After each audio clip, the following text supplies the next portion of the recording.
Granny lived in for years and years. I was born in the house across the road from where Earle lives now. Was it like that house? Was it a bigger No, house? it was a big old house that my grandparents, I guess, had built. Mama was born and raised there. It was a big old house with a kitchen and a dining room and pantry, and off from it you had a what they call dog trots in. Just How long did Grandpa Smith build that house across the road? My daddy built that house that they live in now. How old was you when you moved in there? But I think I was 6 years old. I can remember us carrying stuff across the road. Pictures. Then he built a store, old store there. That store was built, Marybelle built it. See that? Years after my daddy died, Marybelle built it. Your first house you lived in, was it a lot like what you had, or what you lived in? Well, it was an old-fashioned house, but it wasn't no log house. I don't think. Plaster in the walls on the inside. This wood. This Pure wood. wood. They had one glass windows or shutters on it. Had glass windows. Thing. 'Cause I don't remember living there. I just remember moving from there. Well, when you moved across over in that house, ain't Nellie lives in now. That well was dug on that right on that back porch and all, but you didn't have a bathroom in, no bathroom, did you? No, we had that house was built new for us. My daddy had it built, and me and Sue and Nellie was living. We carried our furniture across the road. We carried pitchers and bowls and things. They made moving easy though, didn't they? Well, was some of the children already done left home then? The older ones? I guess R.D. might have been, because he left home when he went to California when he was 17 years old. When did they build that house? Must have been about, I was born 1919, I think I was about 6 years old, about, I imagine 19, 24, 25, something like that.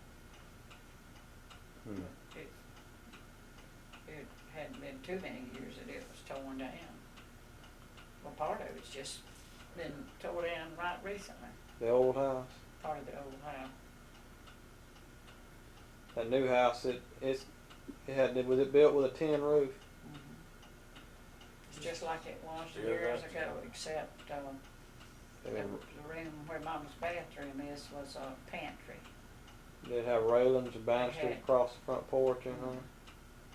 But it had a pantry on the back porch, screen in back porch, long front porch, but it had. Is that where that bathroom was, another pantry? Well, that pantry, there used to be a door that come out of Yeah, the I kitchen. remember when you used to go outdoors, come out the kitchen. And I had shelves, and my daddy would buy canned stuff by the case, and we'd play store, and put all that stuff, stack it up, peaches and salmon, and. Were y'all up under the house or on up in that in the kitchen, go out through the kitchen door in that room. Under the house was for canned stuff. Yeah. Under the house is that was built a long time later. It's like a big old room under the house where she kept her jars and stuff like that. It's been 10 years or more since I've been down there. Well, it was so high off the ground at the back, you could drive a Model T Ford under there. Did your daddy have a Model T? Did he buy any cars like that? He couldn't drive a car, but he had a Model T Ford. Well, he had another car one time. He had other cars, but I can remember when Marybelle and Rippy were going to school, they learned to drive that Model T Ford and went to school. I caught the bus, and went to school. We had to walk to Central, and the bus picked part of the folks up, but they went on that Model T Ford. Well, how old were they then? They were in Marybelle graduated, her and Rippy graduated the same year, and I think it was 1929, because I remember going. So you were 10 then, I was right? 10 years old.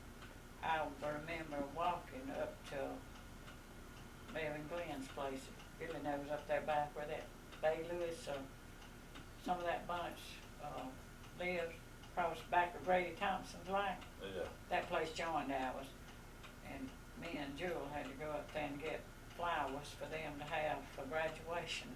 Both of them had a big armful of blue hydrangeas like I've got. We went up to Bell and Glenn's to get the flowers to wear their graduation. Y'all have a lot of boys and girls live around the neighborhood, or We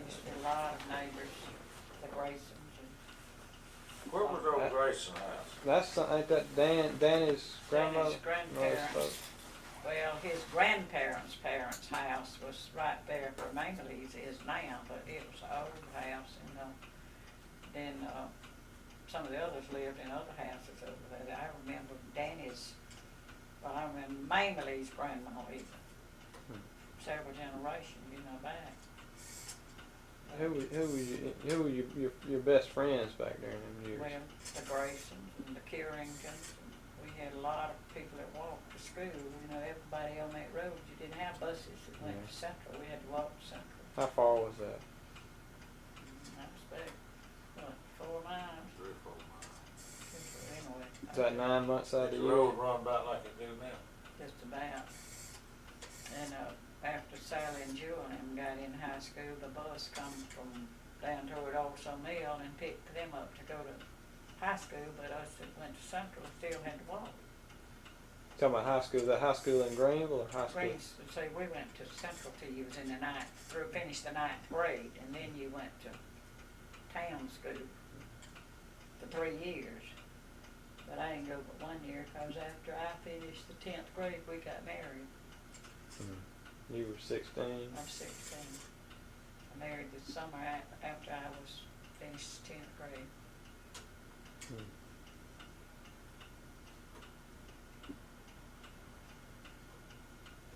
But the people all up this way used to walk to Central, and you'd meet niggers coming up to this nigger school down here. Bray Boy. The niggers was what was the name of it? Bray Boy. It ain't been too many years closed, is it not? And they would walk from down in that area to the nigger school, and we would walk and meet them. You'd meet about halfway on a road full of niggers, and Bob Thomas lived down there where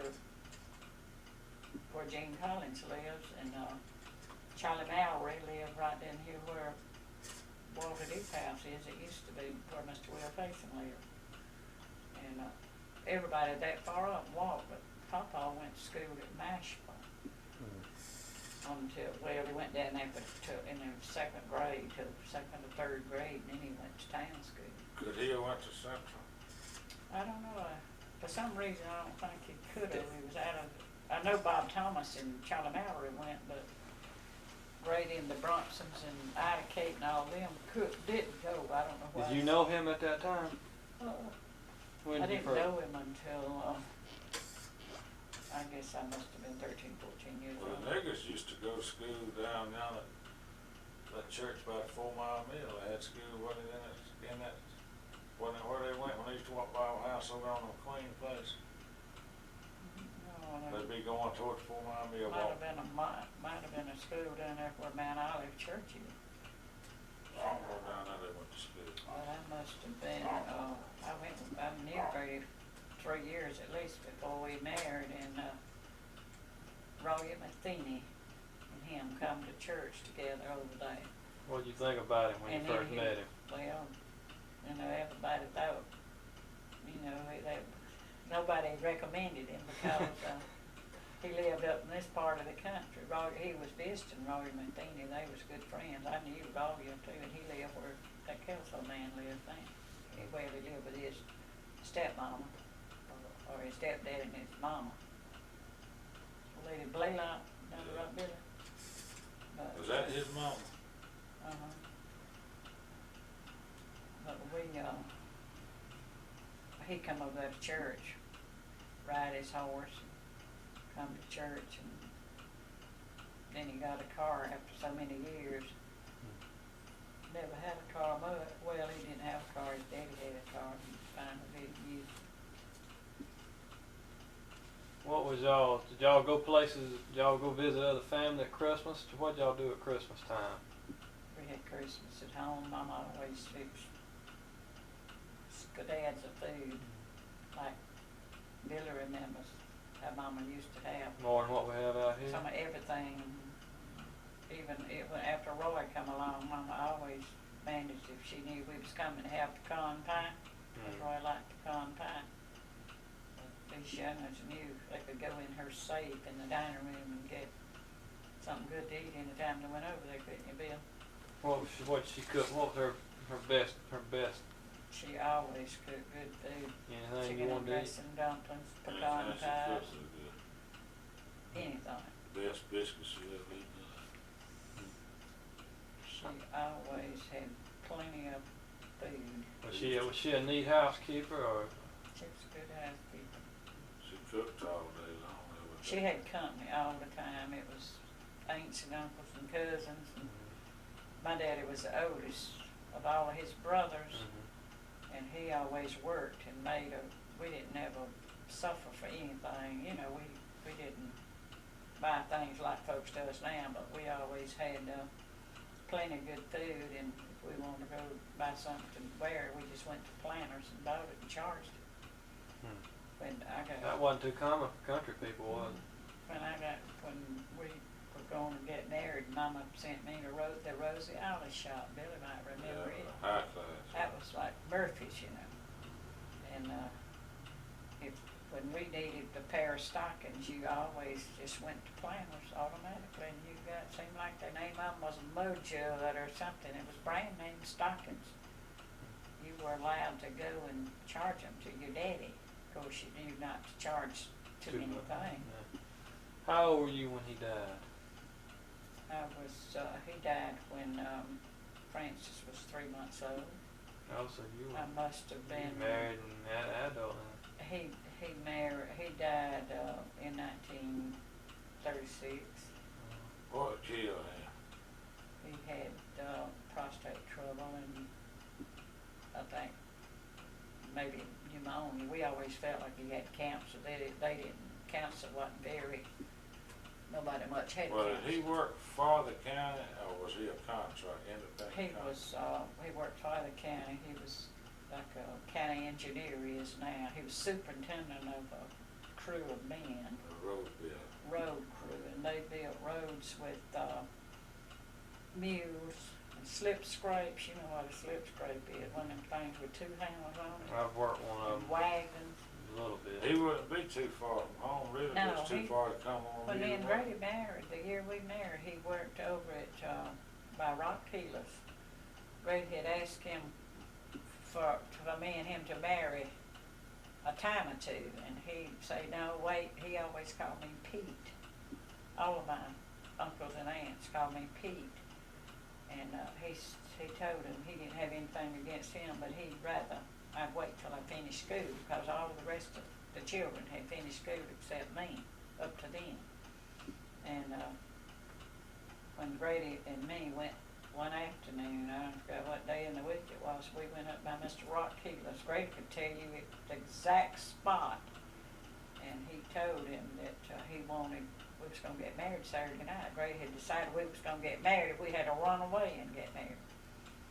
So he said, Mr. Will, she was hard of hearing, and he said, we're going to get married Saturday night, and we want you to come to the wedding. And he said, well, if nothing else will do you except to get married, and Pete not finish school, said, if y'all will wait till 8 o'clock, I'll come to the wedding.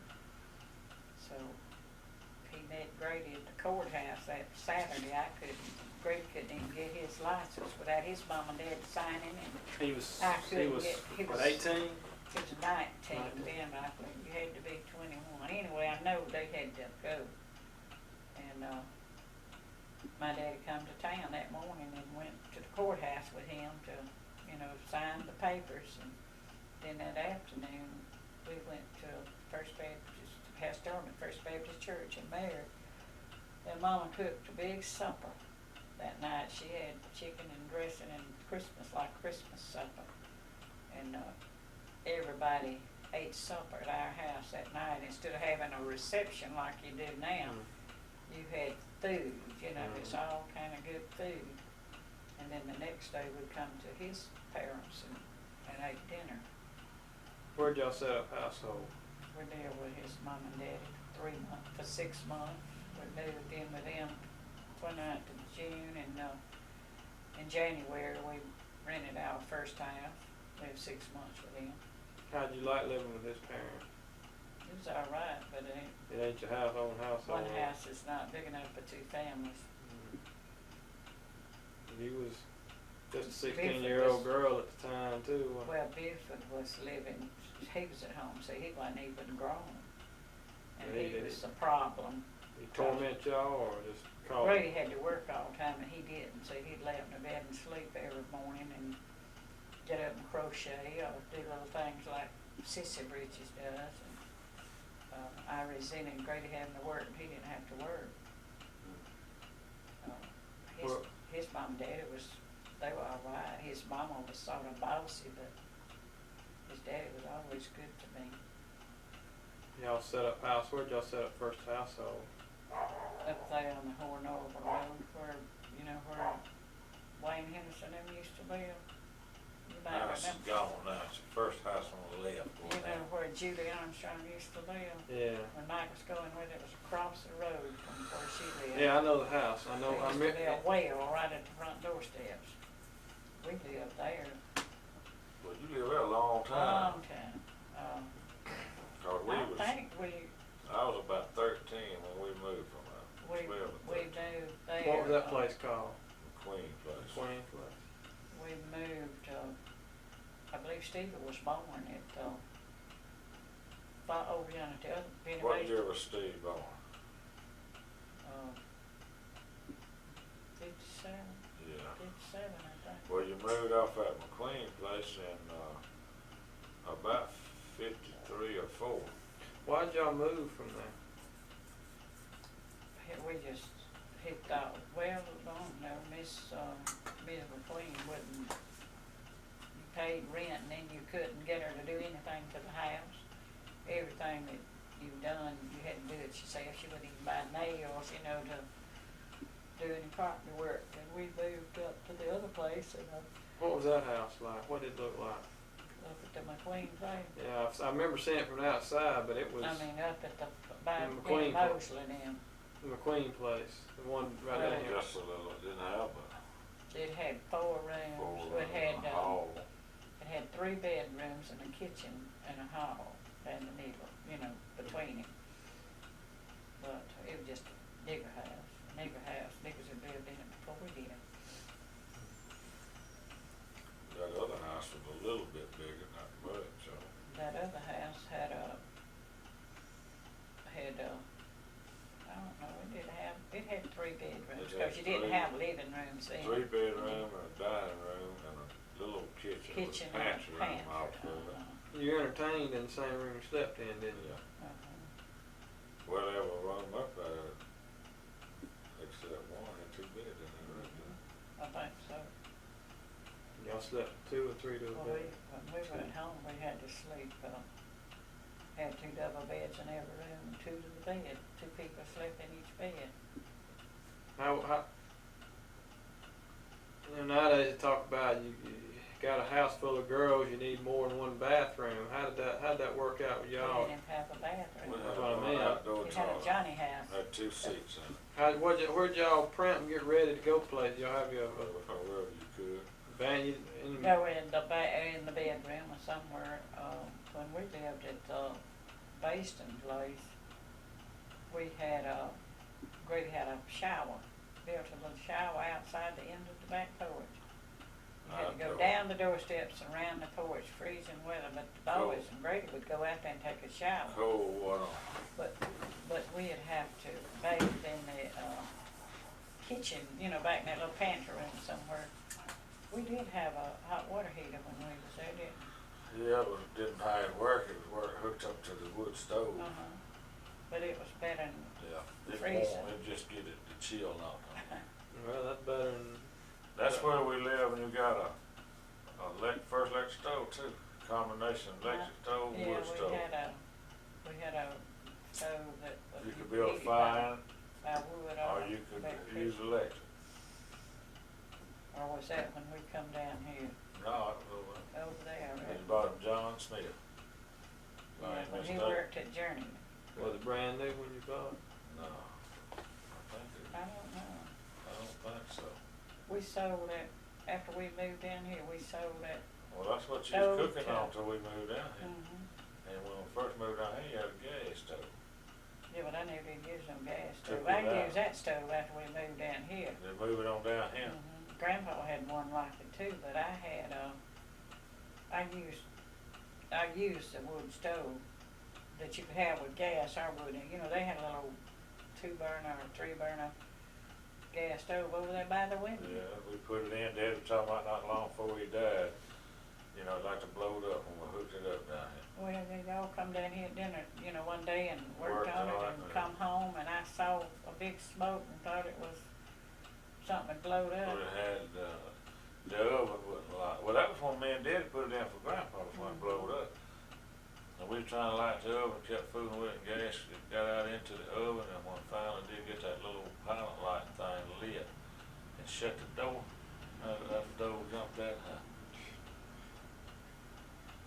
Did you, when so you had to cook with wood most of the time? Mhm. Yeah. That was hot then. That's wasn't when Mama found out she had arthritis, she cut splinters with her hand hurt over on the McLean place. Imagine so. it? You had, I had to be the flunky boy at home when we were living over young before I married, because my brothers was so much older than I was. So Sally and Joe done the cooking most of the time, and who was the oldest now? Uncle R.D.? Ralph, and then Right. R.D. and then Grady. And Grady, well, Ralph and Icefield stayed with us part of the time after they married. And then Bill and Grady lived in the house with us, with Mom and them, for a while after they married. But we had an old maid aunt that lived with us as long as I can remember. She lived with Mama before Mama, when Mama was a child. And then when Mama married, she moved, lived with her and Papa. Well, was Grandma raised an orphan or a foster child or something, wasn't she? She was an only child, and when she was born, her mama died when she was about 6 weeks old. What she died of, you know? She never did get over, the way Mama talked, she never did get over, like childbirth. Well, then was her daddy, did her daddy live? Her dad, when Mama was born, and her daddy died, Mama lived with her daddy and her old maid aunt, her daddy's sister, Aunt Abby. You heard us talk about it, Abigail Safron. That's who Sue named that. And that's when, that was when Mama was a child, and Aunt Abby, you know, when Mama was born, Mama lived with Aunt Abby and her daddy, and when Mama was 16 years old, her daddy married, moved She's Harrison. how old, 16? When Mama was 16, her daddy married, he married again. Yeah. And the woman he married was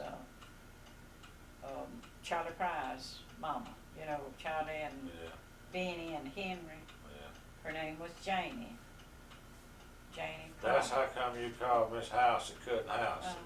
Yeah, well, they were some kind of kin anyway. Well, he raised, On the Perry side, see, she was Yeah. a Perry, and my daddy's mama was a Perry.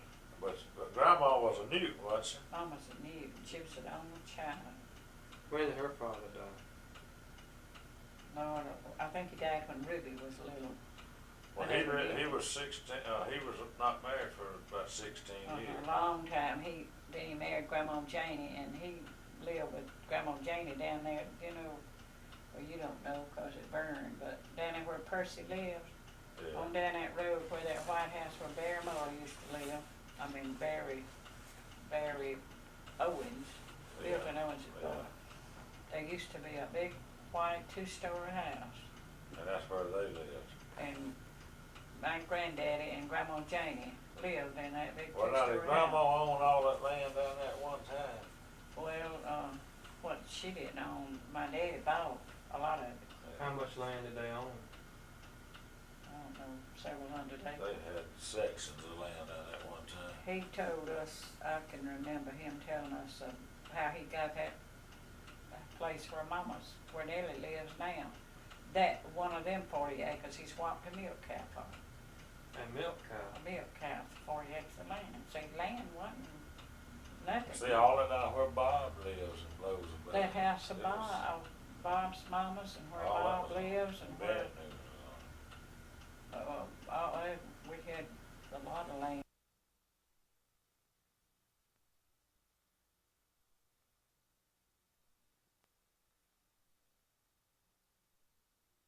Well, the Bennett niggas, some of that was on it too.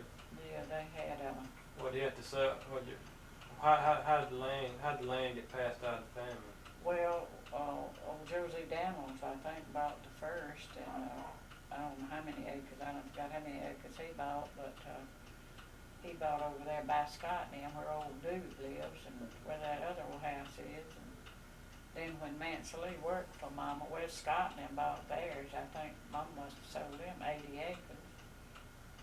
And then when, I guess she sold that after Papa died to, you know, she had to have somebody, some money to help her to make a living. And, then she sold Mansley when Mansley stayed with her. The only way we could get Mansley to stay there was to find her a better place to live. That old house was so ragged. We sold her that place where her house is so she could build a house somewhere. But, Well, did Grandma ever, your dad ever farm? oh yeah, he always farmed, but he got Uncle Bud. You've been Uncle Bud. Yeah. Uncle Bud would oversee the farm for him. He actually, Uncle Bud worked for him. Uncle Bud lived, and they never lived in that house down there at And Sarah's. that was your daddy's house. It was my daddy's house, and Uncle Bud and they never moved in it when they married and lived there as Oh, long right. as they lived, and never paid a dime's rent for years and years and years. Everybody say that was Uncle Bud's house. It was Papa's house. Yeah. Then he let Bob's grandma and grandpa lived in that house where Vance Lee used to live, you know, over there across from Maryville for years. And then that house got in bad shape, and that little old house where Uncle Jay used to live, you know, Bill Sterling used to live. Yeah. Papa built that house, and the Newtons lived in it for a good while when Dennis was, you know, after he was, right before he married, his mother and daddy and him lived in that house. And that was like free rent and all. And then Grandma and Grandpa lived up there where Lula used to live. You remember that? Yeah. I don't remember Grandpa at all. He died before I was born, but I remember Grandma, my daddy's mama. She died when Well, Uncle Bud, them, She died when I was like. I can remember when 67 Uncle years Bud old. was working for the county and living there, but he was that was still Grandma's house, wasn't it? Oh yeah, it's always Grandma's house. Till we sold So it. y'all sold it, it was We Grandma's. sold it after Mama died. We sold Sarah and Yeah. sold it to Wilson. Sarah and Joe got that part of it, and my daddy had a lot of leeches on him. Uncle Gene's family didn't have nothing. That's Smith, Linwood Smith and Ernest Smith, not the shoe shop area, but Linwood, they call him Millionaire Smith around here now.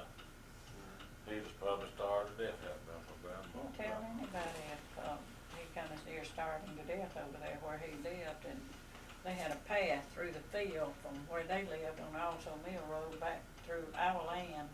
Our land joined the Thompsons way over there. Jeanette Thompson, Earle, Mr. Earle yeah. Thompson. But Mr. was that Earle's the same dad. house that Aunt Fanny lived in until she died? Mhm. Well, they used to live down there where Reggie Thompson lived a Yeah. long time ago. But whose house was that? Was that That- theirs or? It was her grandmother's, Aunt Fanny's grandmother's, Harrison. Passed on down to. Harrison Hayes, she inherited it. Well, your daddy must have made a lot of money. Well, he had a lot of land, and he had a lot of people working for him. Uncle Bud would make us go to the field, and we'd work. He'd call on us just like we was one of the hired help, you know. Chopping cut and stuff. He'd make you work. And when we had that lower place, we called it way down there toward Mount Zion below What you call Charlie. the old Franklin place or something? Down below Charlie, the Franklin place was Mama's grandparents' place. That was her grandparents, and all that land that Robert and Bailey and them owns used to be Mama's uncles and aunts. But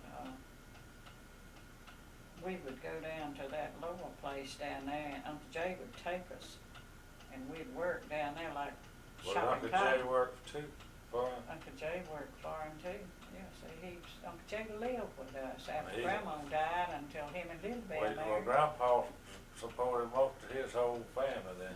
Well, Uncle Clarence, Uncle Tom used to live over there where Mansley lived over there, you Yeah. know, across from Maryville. Well, how did he wind up having so much and them not? He just, Because he was smart and they wouldn't. he tried, He worked, you know. He worked and they didn't. He, like Grady was. Grady always tried, like Grady compared to different. Yeah. Grady tried to have something. Well, there's some of them uncles, like Clarence, he wasn't gonna work much. Uncle Clarence lived at Pineapple. See, he lived over there. Well, which one of them lived at Georgetown? That's Uncle Tom. He had home and land and Yeah. all that, but Uncle Tom, I remember going to Georgetown one time to a family reunion or something down there. he was Pertwee's brother, Yeah. daddy, and he was the type person that run after sorry women. Lilybell has told me that the last year. Uncle Tom used to, Who was that? Your granddad? Your daddy's brother? one of my dad's brothers that lived at Georgetown, he had one that lived at Pineapple that had a big family, but he didn't ever have to help them. Who was your daddy's brother? How many brothers and sisters? How many did he have? He had one sister that was named Janie that died when she was first married and had a child or two. I never knew her, married a Whittington. And then he had Uncle Tom and Uncle Clarence, Uncle Bud and Uncle Jay, and Uncle Gene. Uncle Gene was the star one in the bunch. 5 brothers, I reckon. Yeah, their grandchildren still around here. Yeah, Malin Smith's Uncle Bud's Maylin grandchild. Smith's Uncle Bud, and Charlotte Charlotte, you Maylin. know, in Montgomery. Larry Provo, And Gayla Shell, and Joe Shell that got killed. with Uncle one. Tom didn't have but 2 children.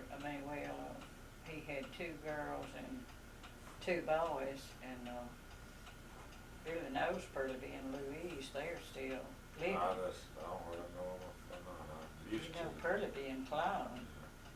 Well, he had Lonnie and Willie Jim. They're dead. But then you know, Jeff, that girl that married David Cook, not David, Jeff Cook. She was Yvonne Yvonne Smith. Yeah. Okay, Yvonne Smith's granddaddy was my daddy's brother. was Mama's daddy's brother. Okay. But he was the one that would not work. Well, he used to work. He was the best carpenter. He was a smart man. The last work I remember him doing, I reckon it was the last work he done. I spent a week over there with Philip with Grandma, and they had hired Uncle Gene to come up there and tear that old porch out and put a new porch on, and we helped him do it. That's when he That's claimed when he claimed he got the sick. mange. Had something that he broke out all over. You see, me and Philip helped him do all that work. but Uncle he- Gene would work at getting big jobs, carpenting and building chimneys. He could build chimneys, do brickwork, and smart as a whip. Work algebra and geometry and math, you know, he could do it in his head so easy. He was smart. You can get a lazy street. But if you wouldn't pay him like $12 an hour, he wouldn't work. He'd rather not work than to not get paid a big surprise, a big amount. How long did he stay at Emily? 17 years, I think. He was in the bed about. Down in him, Mama said he was getting paid for being so mean to his family. They would actually come to Mama's house, walk through the fields, through paths, and he's got a daughter that lives at Alex City now that's one of the best women I've ever seen. And she was my age. I would go over there and spend the night with her because I liked her and knew good and well I was going to have to sleep with 2 or 3 of them and knew they wasn't going to have nothing to eat. I can remember going over there and spending the night and they wouldn't have a thing in the world but gravy and biscuit. I mean, gravy made out of flour and water, you know. And You wasn't accustomed to that. I Y'all wasn't ate, used to that because y'all Mama ate full meal every time. Mama had good food every day. But she would come over there and she would want some milk, some butter and some eggs, and Mama would give her everything in the world that we had, you know, some of everything. She'd kind of Mama told me that a lot of times that Nettie Ruth would be so ashamed to come over there begging until she would go by the crib where you'd spread your potatoes. You know how folks spread your potatoes to cure them. And she would go by there and get some of it and take it home because she knew they was going to be hungry. But I've seen her come over there and tote all they could, Mama give them all they could tote. Did your mama have an ice box? Did they have? They always had a refrigerator, you know. Electric refrigerator? Well, no, they, a long time, they had an ice box, they always bought ice, had ice all the time. I ain't no telling that your folks' grandma helped though after Grandpa died. Lord, no. When my I mean, uncle, since I can remember. when Uncle Clarence and Aunt Sally lived at Pineapple, that was back before, well, it must have been after 1940, because Mama was one of the few that had electricity, you know, one of the first few that had electricity over there. She had it a long time before we did. When did she get electricity? I know Johnny Salter got it in 1940. As soon as it come through the. Quick as it come through there. That was, Johnny Salt she's talking about, was the first one. He's the first one, On because REA, he's there's got a a sign sign. up at his house. He was the first one that was able to. Well, that get- was for Mr. Brad Wood, the man that his daughter is who Jennifer bought their house, or Bert bought that house from. They lived there, and they were the ones that got the, Yeah. you know, first electricity. But Mama got, we was well enough old, so we had carbide lights. Yeah, I remember And carbide tank. Brady's mom and daddy had carbide lights. We didn't have to just use a lamp. There used to be an old tank. You remember that tank used to sit out Yeah. there? That was That was a carbide. carbide tank. Well, you had a big old, you had a hot plate about so long with, I think it was 3 eyes. Like a gas hot plate, but it was carbide. And we had one and they had one. We had a big light in our dining room, and they did too, like a chandelier. But it was it was carbide. You piped it in there like You gas. piped it in. You filled the carbide. You still had running all night long though, did you? Oh, What no. time y'all usually go to bed at night? Oh, you'd go to bed early. The sun went down?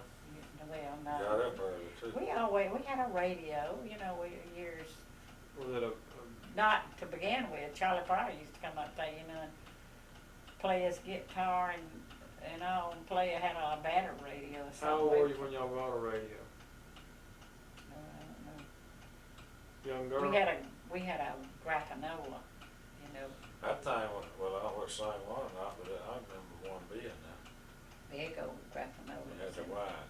Yeah, but, we were, you know, considered better off than normally the people, and us and the Graysons was good friends, all the Graysons. So you got to dress nicely as a child, more better than a lot of the country folks around here? Well, Mama could sew, and then after Ruby got grown, Ruby sewed and made clothes for us, and, after. How old was Aunt Ruby when she married?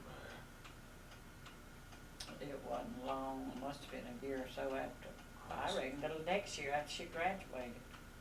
They had Was a she big- married when you got married? Oh, yeah, she married a long time ago, I did. I don't know what year she married, but when she married, they married at Mama's house, on the front porch, It's a And new Mama. house. at the new house. Norman drove a school bus. And, What do you think about him? huh, Wasn't he raised down there? way down yonder below. He went to school at Center Hill, didn't Lived at Center Hill, Went went to to school school down there? down there, and then he drove a school bus. Which is first of your sisters to marry? Ruby, What'd you think about her when she was getting married? I don't know. he? I don't know, R.D. and them done married then. What's say R.D. done left. Artie went to California when he was 17 years old. And, What prompted him to go? well, I think him and Fletcher Blaylock went to start with, and when they got out there, they got a job and They went out there to get rich? Or? went to get rich, I think, because he started working with the railroad. Early, he retired, you know. from Did the he just railroad. up and leave one day, or did he tell y'all ahead of I time? really remember when he left. I'd hear her talk about he went out there and, you know, just didn't come back, except would come back to visit. She didn't like him going out there? Well, I don't think they. I wonder, where did he got the money to go on? Did his daddy get it there direct? I don't know. Or he worked and got it, he had to have a little money to leave on. Well, the Blaylocks Unless were Blaylock might. wealthy, you know, Fletcher was rap work for Fletcher after Fletcher come back, and Artie stayed out there and married in California, Thelma was born in California. Fletcher come back and rap work for him. How much older is Uncle R.D. than you? That I am. Lord, Grace Smith is, I don't even remember what year he was born. Grace Smith is 85. So Artie would have been at least 87, 88 now, had he lived. So he was born about 1903 or 1904 then. Well, it seemed like, I don't know. If Uncle Grady's 85, he'd be born in 1906. Well, it seemed like Maribel was born like it was about every 2 or 3 years, you know. Some of us is 2 years difference and some is 3 So years he was pretty much full grown then when you were born then, wasn't he? Oh, yeah. I When remember. your daddy left to go to work, he'd leave on Sunday and wouldn't come back to Saturday? Wednesday night. Wednesday night? He always had to get somebody to drive. He never could Well, drive. what did he go, was he off Thursday and Friday? No, he would come home on Wednesday night. go back. See about the crops and the family. Go back. And then go back. Get up about 3 o'clock the next morning and go back. Oh, And them niggas had to go to work about 4 o'clock in the morning. Did he go on He a car? worked them hard. He always had somebody to drive his car. He couldn't drive. He But he could. never learned or never wanted He to kept learn? his car with him on the job? Kept the car. Norman Grady worked for him some after we married. Robert Smith worked with him a while and he drove. Norman Nix worked for him a while and drove, and he had a nigger named Borat. I don't know where you remember him. You remember Bear? He called him Borat. I remember Barry. They lived across the road in that old house. Barry, well, I remember when Barry lived over there. Yeah, Bear would, Bear and Eddie and Willie J. You remember They Willie J? did, he lived right over here when he died over here on this road. The Bear?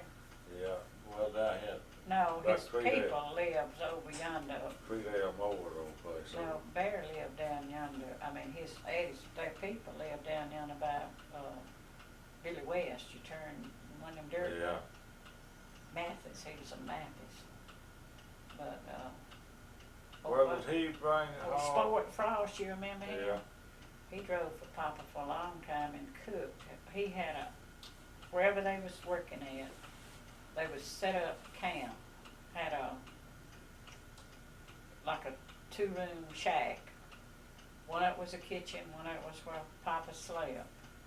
Had a old man and. they were wagons, just like. There's wagons. They had, just like They- new wagon campers is what They had mules to do their work with, mules and niggers, and tents. They slept in tents. But Papa had wasn't no big in that greenhouse hardly, I don't believe. That big, wasn't tall, you know, it was just flat. He wouldn't be no further than Wayne. 20 miles would be a long way away, wouldn't But it? see, it was dirt roads and Right. you couldn't come. And Nowadays, worked, that's a hop, skip, and a They dance. worked from daylight to dark, too. oh yeah, he'd get up by before day. Well, did they, where did he buy all his supplies? He go on a Saturday, he go get Went on his stuff? Sunday evening, had to go get it on Sunday evening. Sunday evening? He had like 2 wagons put together. One of them was a kitchen, and one of them was his bedroom where he slept. And it had a pantry in that corner of that bedroom where he kept his groceries, because they had to keep them locked up. And he would issue them out, you know. Well, did he make his own menus, you reckon? He told them what to cook. And What happened to the company after he died?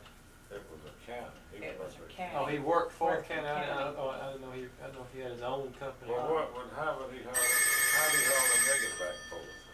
Oops, anyway. But, you remember Mr. Sid Dean? Yeah. Used to live down yonder where Albert Lewis's house was. He worked for my daddy, and they had a big old they finally got a big truck that he hauled, you know, went and got groceries and stuff on, and they bought stuff by the case. And that's where we learned to cook lima beans with tomatoes and onions in them. Papa's cook was, her name was Adeline something, I forgot what, and her husband. They had a little place that they slept too, and it was a man and his wife, and they were the cooks. Was that all he provided sleeping for him and his cooks? And, well, the rest of them had tents? tents. They had big old canvas tents. Well, what'd they do, just build a place to keep the mules and they had to They carry had just, feed for the mules like and all? go down at Rock Keeler's place and put the tents up and put a fence up and have the mules in there. And he had to haul feed for the Had to haul mules, feed for the mules. water and and stuff. feed for the niggers, and well, if it was around a branch, where they could get Well, what, it. did Daddy have a wash tub with him, he'd take a bath in, or get in a creek or bathe or They something? bathed, and he did in wash tub, a pan or something. I Well, read. what did he do in the winter months when it's so cold? Did he work in the weather? Froze to death. That's what his trouble was when he died. He Well, died. they still tried to work on the roads in the Oh winter? yeah, he was not a lazy person. Is this building a road or maintaining? Building roads. Building road. He would, when he got sick in September, somebody come along and he was laying on the ground out there. They were On the working job? On the job, laying on the ground. He was too sick to work, but he wouldn't. How old was he? He was 50 something, seemed like 55 when he died. But he went to the hospital and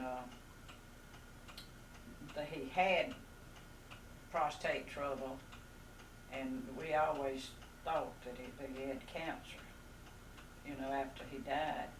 But he was over there a day or two was all. They put him in the sun porch of the old hospital, and when he died, Jim McBride went to the way down yonder at, I think where Roy White used to live, and told Grady, I believe that's where it was. We lived at the Baston place. No, it was McQueen place, 'cause that back bedroom had a wooden window. Don't you remember? Yeah. And Jim McBride come and told Grady he had died. He died on the 7th of September.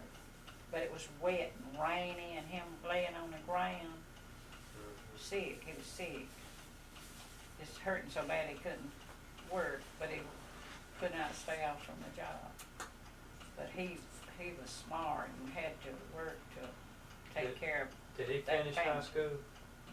I don't know how far he went. Looked like from the Roy White place to where he lived, that he had a vehicle, like he could've went home.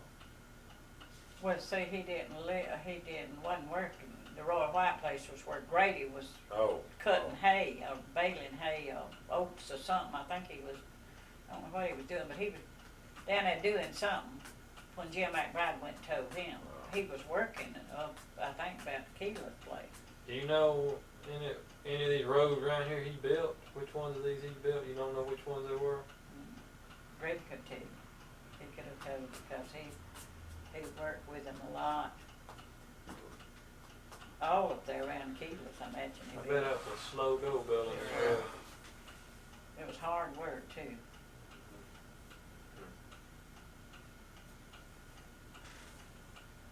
But he would leave home after dinner Sunday evening, and I forgot where it was they picked the groceries up now, but they would go and, he'd have a list of what all to get. I guess he had to plan, Adeline had to plan or something, what to buy and how much to buy, and they would have to go get the groceries and the feed and all on Sunday evening.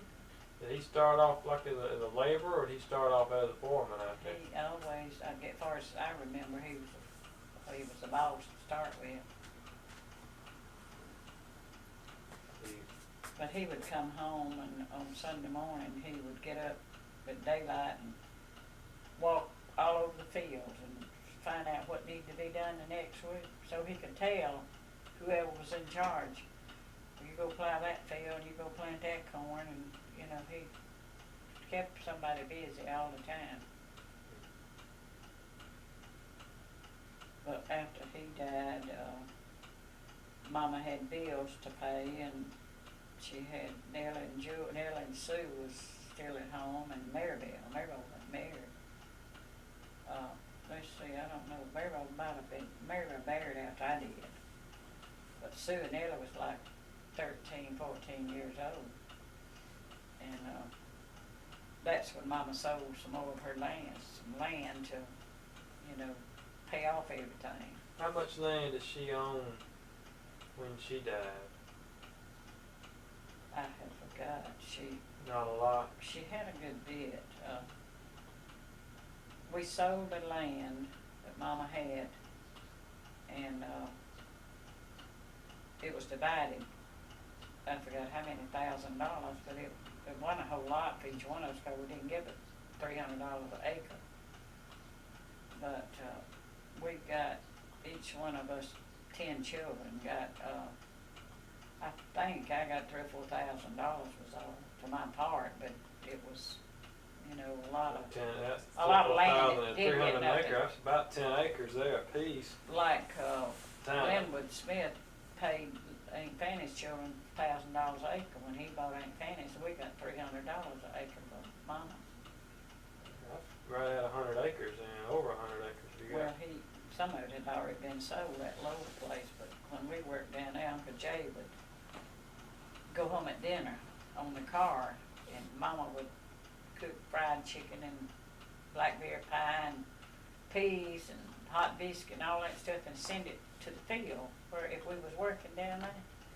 And that was the best food you ever tasted in your life. Did she have somebody to help her cook? She had a maid to help her? She always had help. She had, I don't ever remember Mama washing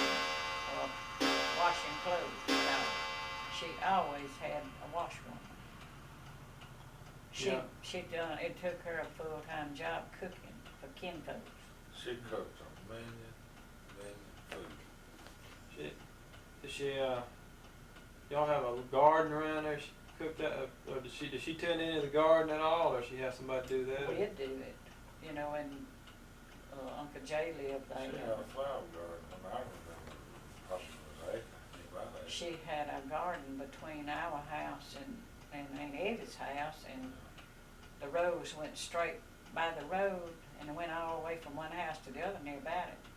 And she had California poppies, rose all the way through there, and strawberries. You could go down there anytime you wanted to when strawberries was bearing, and pick strawberries, and Mama make a big strawberry pie, have strawberry and whipped cream.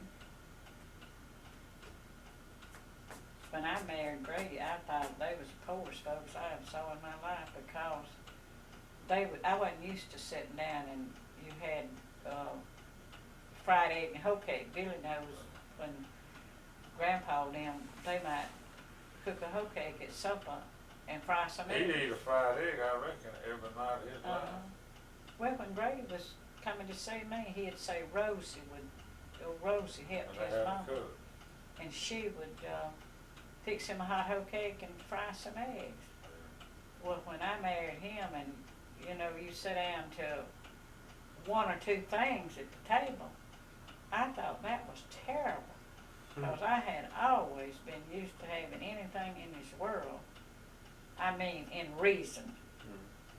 We always had cows that we could butcher and have beef. We had 10 or 12 hogs to kill at the time, sausage and ham and chickens. And my daddy just really... They had Grandma had a smokehouse, I remember. Oh yeah. It was bigger than that greenhouse out there. That smokehouse still out there, but... Diego house. But They had fancy chicken pens with nests. Have a place for everything. What was y'all's Christmas? What was Christmas gifts like? What y'all? well, I don't think we got any more than clothes and fruit, candy, stuff like that. But Mama always, and Aunt Evie, my daddy's brother's wife, would see that Aunt Fanny's children had something. They bought those children, each one of them, a doll and a toy or something at Christmas time, just like they did us, because if they didn't, they didn't get anything. How about Easter? Did y'all get new dresses and hats at Easter? Mama made them. The first Sunday in August, always, second Sunday in August, Well, when our revival used to be, second Sunday in August, and Mama always had the preacher. You had one day that week, you had everybody that went to church, went home with you. It wasn't like it is now, just the preacher and his family, and one or two more. But there's been several times, and it was understood. Eddie Boy Brown would have them on Monday, and somebody on Tuesday and Wednesday, you know, and Eddie Boy and Mama and the Graysons, there were certain ones that had them all the time. And when you was getting ready to go back to church late in the evening, you just had got through with dinner. There'd be so many tables of people. You didn't know to go outside and have a picnic. You had food, cooked food. But Mama has cooked more. What I was talking about, my aunt and uncle, I remembered it was one of my aunts got sick in Pineapple. I forgot what was wrong with her. And they didn't have any electricity. So she went to Dr. Healy, at that time was a chiropractor, and he sent her to our house.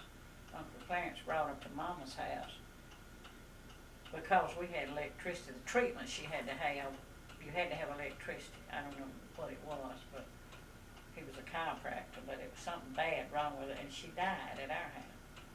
She stayed there, I think it was 6 weeks. I was married at that time. Francis was a baby, I believe. And she had 6 or 8 young ones, and all of them had young ones. And every one of them was at Mama's every day, and Mama would cook one day. Cooking for them. All that bunch, and it was 3 of them that had babies, little tiny babies. Mama, one day she cooked, we would go help, all of us girls that was married would go over there all we could and help Mama. She'd get out there under the house, under the back porch, and wring a hen's neck, a big old rooster, and she'd cook all the dressing she could get in the big pans, you know, stretch that chicken as long as it would go. And tomorrow she'd cook all that many dumplings, you know, cook another chicken. I have seen her stand and slice a whole ham, a whole middling, and cook it. Them daughter-in-laws would sit down at that table and eat, and then I got to go see about the baby, you know, one of them kind.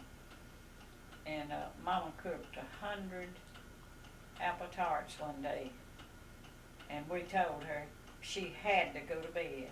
It was after dinner time, and she told how tired she was, and she couldn't go another step, she didn't think, because she was up and down so much. And when she went to bed, she went to sleep and didn't wake up till the next day. She was completely exhausted. But we put up with them, and Aunt Sally died at our house, and Jack Hay and Maribel was married, and he was in the undertaker business.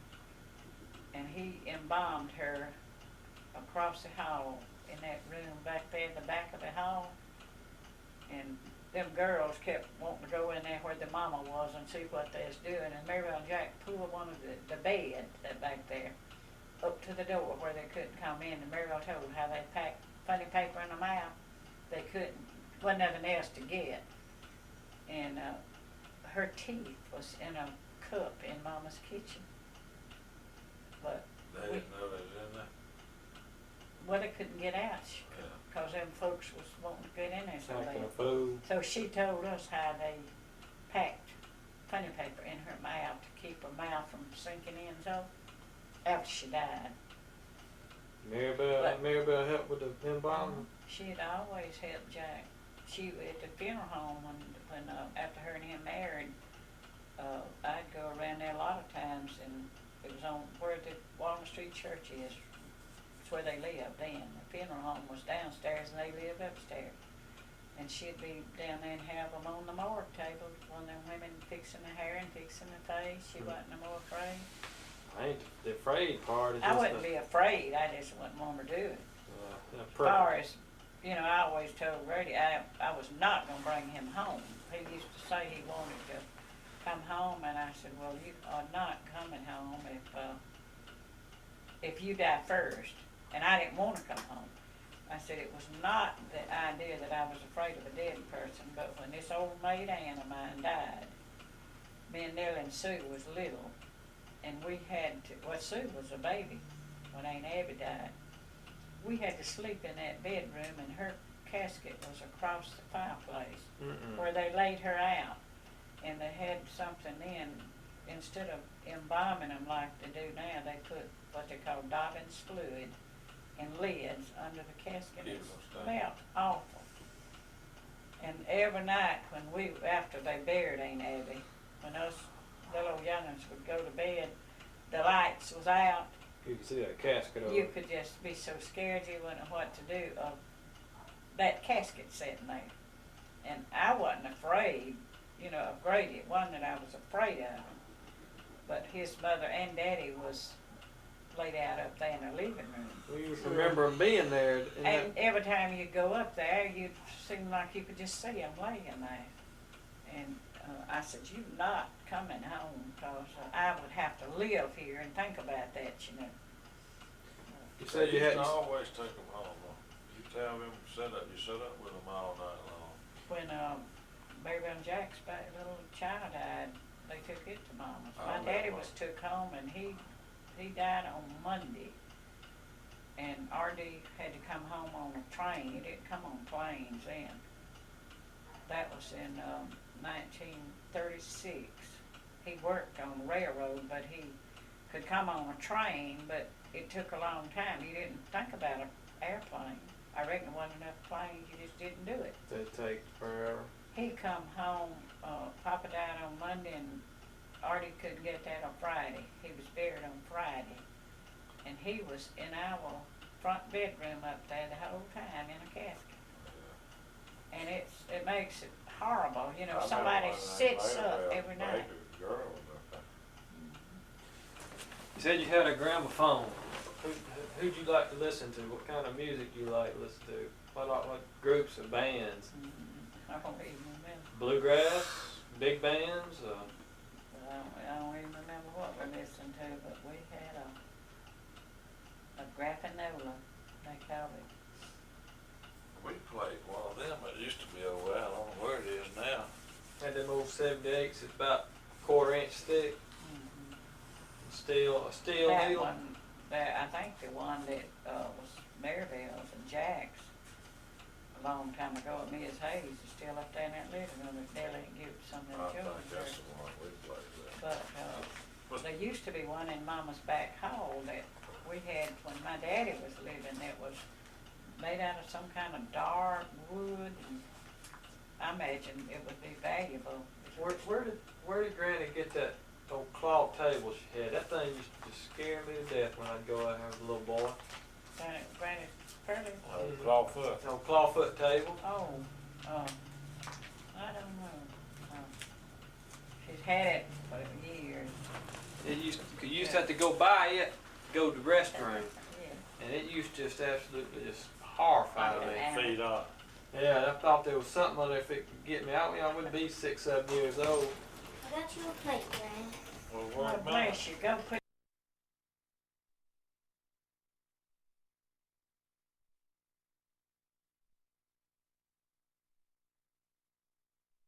Got to where y'all had gotten married. Where'd y'all first live when you married?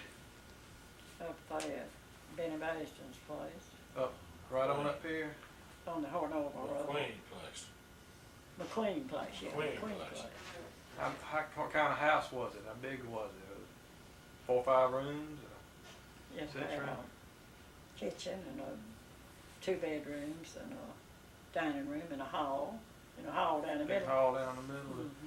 Did y'all have electricity and running water? No, You didn't we have. didn't have electricity till 2 rooms and a 1940, I think. Wasn't it 40 or 41? bath. After that, 'cause I remember.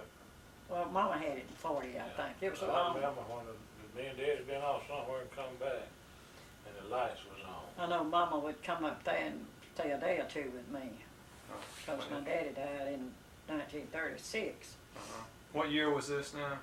Y'all married 1935? 35, and my daddy died in 1936. And over the period of years, if I was sick and think Mama would come stay a day or two. How many? But she got electricity in 40 or 41, and you'd have to put 2 lamps on the dresser by her to read. And I said, Mama, we read with 1 lamp. You know, she claimed she couldn't see how to read without electric lights. Uh-huh. And we was used to it, and she wasn't. Well, Mama had carbide lights. Mhm. We had at home, and Grady's parents had too. Yeah, little carbide pit out there when I was a little boy. We always had carbide lights. And then when we moved out in the house and had lamps, you couldn't see. Was carbide lights pretty bright? Yeah, bright as electric lights. What kind of stove did you have when the first house you moved into? Wood and stuff. Well, wood burn wood. stove? Now, Mama had, and so did Grady's mom and daddy, had a little hot plate, 3-eyed hot plate that you use carbide with it. So we were not the poorest in the world. You know, we at least had some comforts of life. When y'all moved into that house, your furniture you had, what did y'all have? Did you have a good bit of furniture? You'd be surprised. Have a good bit? When we married and lived with Grady's mom and daddy 6 months. Married in June and moved in after Christmas. We moved up there. And my daddy bought, when we married, my daddy bought us that washstand that's right there. Mm-hmm. And a dresser. And I don't remember what all else.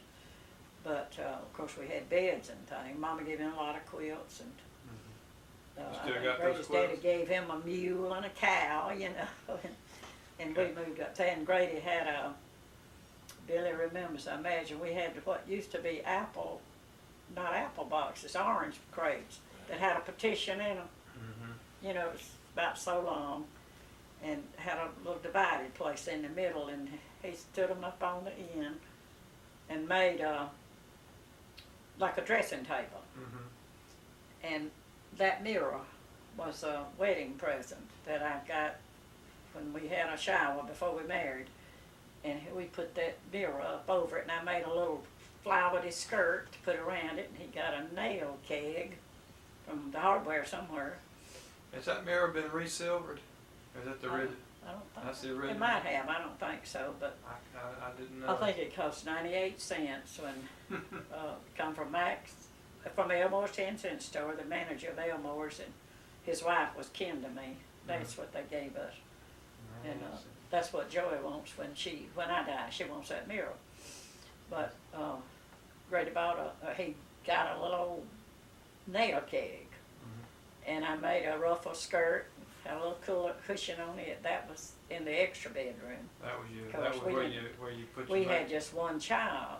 Well, we didn't have a child when we moved up there, but then when Francis come along, we had to have more stuff. But Grady made a old homemade wardrobe. Do you remember it? Out of a ice box that an ice box come in or something. I remember, I don't know what it made out It of. was some kind of wooden stuff, and he made something like a wardrobe out of it. When Aunt Frances was born, did you have a bassinet, or what did you That have? cradle. Cradle? Was We it had Same cradle that did it, the same one you was wrong. Same one that the one that burned up in the barn out Yeah. there? Grady's grandparents gave them that cradle when Grady was a baby. But that cradle was new when Daddy was a baby, wasn't it? Yeah, they bought it for Grady. When he And was born. all of my children, down to Charlie, used that cradle. And then we bought Charlie a baby bed. He's the first one that ever had a baby, and it was about 4-panded. I think we bought it for $6. So y'all. And we let everybody that wanted to borrow the cradle, and Maxine said she had just brought it back Just from, brought it back. I guess when Joey or you, must have been Joey, was born. The barn burned before I was born. It was Must have been with Joey. Yeah, Joey. And it was in the barn, and it burned. It was a long time, we didn't think about it, and then we got to wondering where is the baby cradle, and it was burned up. But Grady went to Mr. Johnny Wallace, had our second-hand store in town somewhere. It was downtown, I don't got just where, and bought a stove, a new stove. I can remember it just as good, with 4 eyes, you know, wood stove, and stove pipe, and something else. Just Keep talking. Mr. Atchison, Johnny, Mary Ellen's daddy, made us a table. That table is out there under that shed where Roy unloaded that lumber today. That same one. That same table was a table that we started housekeeping with. Of course, it's been tile put on it and something around it, and I know he made us a churn dasher. You know what you churn, and the lid, things like that. Do you have any pictures made of when y'all got married? You No. didn't They make made any, pictures. not long afterwards, and you made any within the first year or so you've been No. married? You didn't make, you know, folks didn't make pictures. No snapshots you know of? Well, now, Mm. was it, let's see, 50. 35 is when we married. And moved from over on that McQueen place, wasn't it in 52 or 53? We moved from over there before Steve was born, I know. I think Steve was the only one born up at the other place. When Aunt Frances was born, she was born at home Her or born and at the Barbara hospital? at home. At home. Barbara and Judy was the first one, I think, born in the hospital. Who tended to you while you was delivering? Dr. Bryan, They came out. Dr. J.L. Bryan, yeah, they'd come out then. How'd y'all get word to them? Had to just send Go somebody? get it. Go get him. You had to go get him. There'd be one telephone in the community, and Miss Pooh, you know, still living up there, Miss Genevieve Pooh, was, well, when Francis was born, you just go to Miss Pooh's and call a doctor and be on your way to get them now. Just a few people had phone. He lived on South Park Street, a big old porch around his house, and I've been over there and get him. And you go up on the porch and knock on that window. And he get that little satchel and come out there, and you take him out and then take him back. He delivered all of my children. It might have been Stevie that was born at home, the first one. No, I know the reason Stevie was born at Spears Hospital was Dr. Bryan was sick, and I had to use Dr. Phillip, you know, for that at that time. But I believe it must have been Judy that was the first one born in the hospital, or Charlie one. Where was Pawpaw working in? Was he strictly farming? Well, he was farming when we lived at most of those places.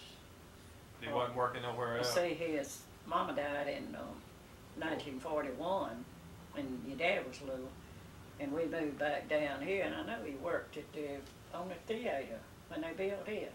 You know, he worked in town. Did y'all move back down here after Granny died until Grandpa married again? Yeah, when we lived up there by Virginia Foster's, you know, when Grandpa died, Yeah. and we just sort of moved down here, you know, left part of our stuff up there because they rented all that land at the McQueen place. We lived at the McQueen place when Grandpa died, when Grandma died. But you moved back down here. We moved back down where you here. could cook and help. We moved back down here, and that was in, she died in March Yeah. of Did y'all- 41. Did y'all have a car at that time? Any kind of truck? He did. Grandpa. Grady's daddy did. Did y'all had? He would go get us, well, the night his mama died, he'd come up there where we lived and said, get the children up. See, Billy was baby. I'm going to get Dr. Bryan. Something's wrong with your mama, and I don't think she's going to make it. So we got up, well, I think they hadn't gone to bed, but, you know, it was like 7 o'clock at night. Because she was watching Sam Morris used to be a preacher that preached every night at 7 o'clock. He didn't have no television. And she listened to it. And she had got up at the supper table and come and sit in a chair right over there, and they had a big old radio. And she was listening to Sam Morris. It was right after 7 o'clock. And the Mr. almost said, she said, Lord have mercy, and just fell back and grabbed her head, and he picked her up, you know, the bed was right over there. That was the window, there wasn't no door there. And he put her on the bed, and they had a nigger woman that always helped them. And she was in the kitchen, cleaning up the kitchen. And I think he sent Rosie to get Was that Rosie that was working for them then? That was Son's son's mama. mama. Yeah, Rosie Day. Yeah, I remember her. Down there in that White House, you know, down there below Barbara's. And they went and got them and called them, and he left Buford and Mary Ellen and Rosie with Miss Beulah laying on the bed. And he run up that our house, and we come right back, and of course, she never even know what hit her. She was dead. You know, she had a little dip of snuff in her mouth. And she died time she got, you know, time he picked Well, her then up. y'all moved back down here and stayed till And that was in March. March. I believe it's March the 7th. And he married Miss Earle in July the same year. And we had to move back up yonder. And then every time you turn around, they'd separate. Tina Bud would come get Grady, and Grady, Tina Bud was just a boy then, but teenage I boy. think he was like 9 years old. And Philip was 12 or 13 or something. And Philip would hang in there with his mama, but Tina Bud would hang in with Grady. He said, Grady, Mama and Mr. Owen was having trouble. She was going to Roy Roper's or Bernard. And Tina Bud come to y'all's house. Tina Bud would come up to our house on a bicycle. We lived up there, then, you know, Yeah. to McQueen Place. And he He come liked up there and it. stay with y'all. Well, he'd spend the night with us, no, he'd come to get Grady and Oh. tell him, say, Tina Bud had to work, and, you know, when he got big enough. But before Becky was born, you know, they separated on how many times, and she'd go back home, go back to Bernard's and write him letters. And he'd let me read them, you know. Who was Aunt Frances named for? What? A girl that was in the paper, her death's in the paper today, Frances Harrison. And who was Aunt Bobby named for? Just like I the don't name, know. just like the name Barbara. Just named Barbara, And Daddy was named for Grandpa, Grandpa and my daddy. and your daddy. My daddy was named William, You're John right. William. And he was just Omer, he didn't have a middle name. Yeah. Omer M, he just took M for an initial. And Aunt Judy, where'd y'all get her name? I don't know, we Just just like the name. happened to get it. How about Uncle Charles? Well, I don't know where the Charles come from. I know where the Grady think came it was from. named after Charles McDonald.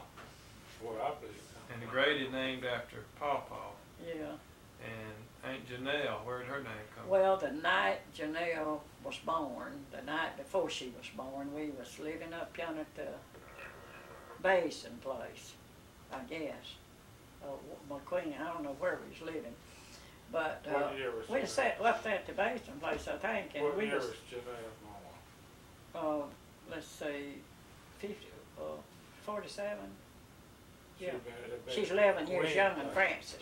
I've been to McQueen Yeah. place. We was sitting on the porch up there that night, and we was talking about if it was a girl, what we'd name it, and somehow Janelle Duke, I believe is the name. Grady knew somebody named Janelle. Well, see, we decided Janelle would be after me and Nellie, and Mary, her name is Mary Janelle, would be after Marybelle, and my grandmother's name Mary. All right, what about Uncle Roy Allen? When Roy was born, I was at the hospital, and Grady went and got Mama, and she come over to the hospital the day he was born. And, At Stabler Hospital or Spears? Stabler. Stabler. Spears, the only one that was born at Spears was Stevie, and that was because Dr. Vernon was sick. But Grady and Mama went to the cemetery. She loved to go to Magnolia Cemetery and walk and look at graves, but sometime after he was born, they went over there, and Grady would take her all through the cemetery, you know, and they'd get out and walk. And she was the one that suggested Roy Allen. What about Uncle Stevie? Well, Grady's mama's brother was named Steve, And Brian was after and Dr. Brian was after Dr. Brian. So Dr. Brian was supposed to be our doctor, but something, he got sick, and I had to use Dr. Well, Phillip. when you was saying that in the early 40s, who'd you have helping you around the house? Was it just you by yourself, or you? No, I had a nigger woman that helped me all the time, just about it. What was her name? Isabel Knight. Isabel. She have a family too, or she? Yeah, That's old Henry's mama. You know Henry Henry's. that helps me. Used to help me. Yeah. It was his mama. his, when we lived up there at the McQueen, no, at the, yeah, McQueen place. Cause you didn't They- ever have no help over at that other place except Ethel sometimes. Ethel and Louise. And Louise sometimes. But when we lived at that McQueen place, Belle and, Tommy lived up there where the Bowling alley. bowling alley used to be. Yes, It's a little somewhere. bitty two-room house up there. Grady must have rented all that land up there where the gas place is and down to that, All down there where the 31. radio station is. and down to Atlas, where Big R. Cash and Carry. They worked all that land, rented it from the McQueens and worked it. And Belle would come down there and milk a cow for me and come in and help me to get through with, you know, breakfast and all. And then she'd go to the field and work, and every evening she'd come out and she'd do the milking. And old Rosie's granddaughter, you know, Wince's daughter, Yeah. she done washing. She done How'd you the pay them? washing. How'd you pay them? They Money or paid them most of the time with produce or something. give them food to eat? Uh-huh.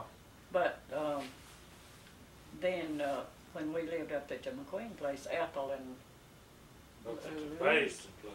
the McQueen, yeah, at the Basin place. But now, when we was living over there on the McQueen place, was Belle still helping you when Tommy killed her? Yeah, Her it was husband right killed. before Janelle was born when Tommy killed her, but She had left him or something, and was living over here with Yeah. A.C. Thompson with her mama. with the mama.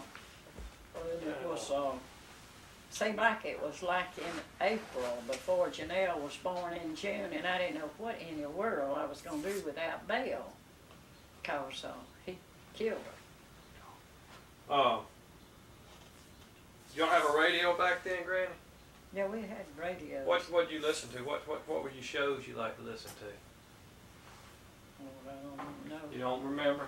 I don't remember right now. You listened to Grand Ole Opera? Did you Oh, enjoy yeah, well, Grady always liked the Grand Ole And Opry. a battery set outside the window. I remember that old battery set outside the Well, window. you know, when Grandpa and them built his house, they had a big old, radio as big as that television. It's sitting Oh. up yonder. I wonder what Uh-huh. happened to it too. Zula got it, I guess. I would love to have It that would have thing. been One of them big old radios. Nice antique radio. Nice cabinet with it and Yeah, everything. it would sit tall, about tall as that TV. Well, see, when they built his house, they bought new drapes, new furniture, living room furniture. They didn't ever have a whole lot of nothing, but his mama was so proud of what little she had and kept it.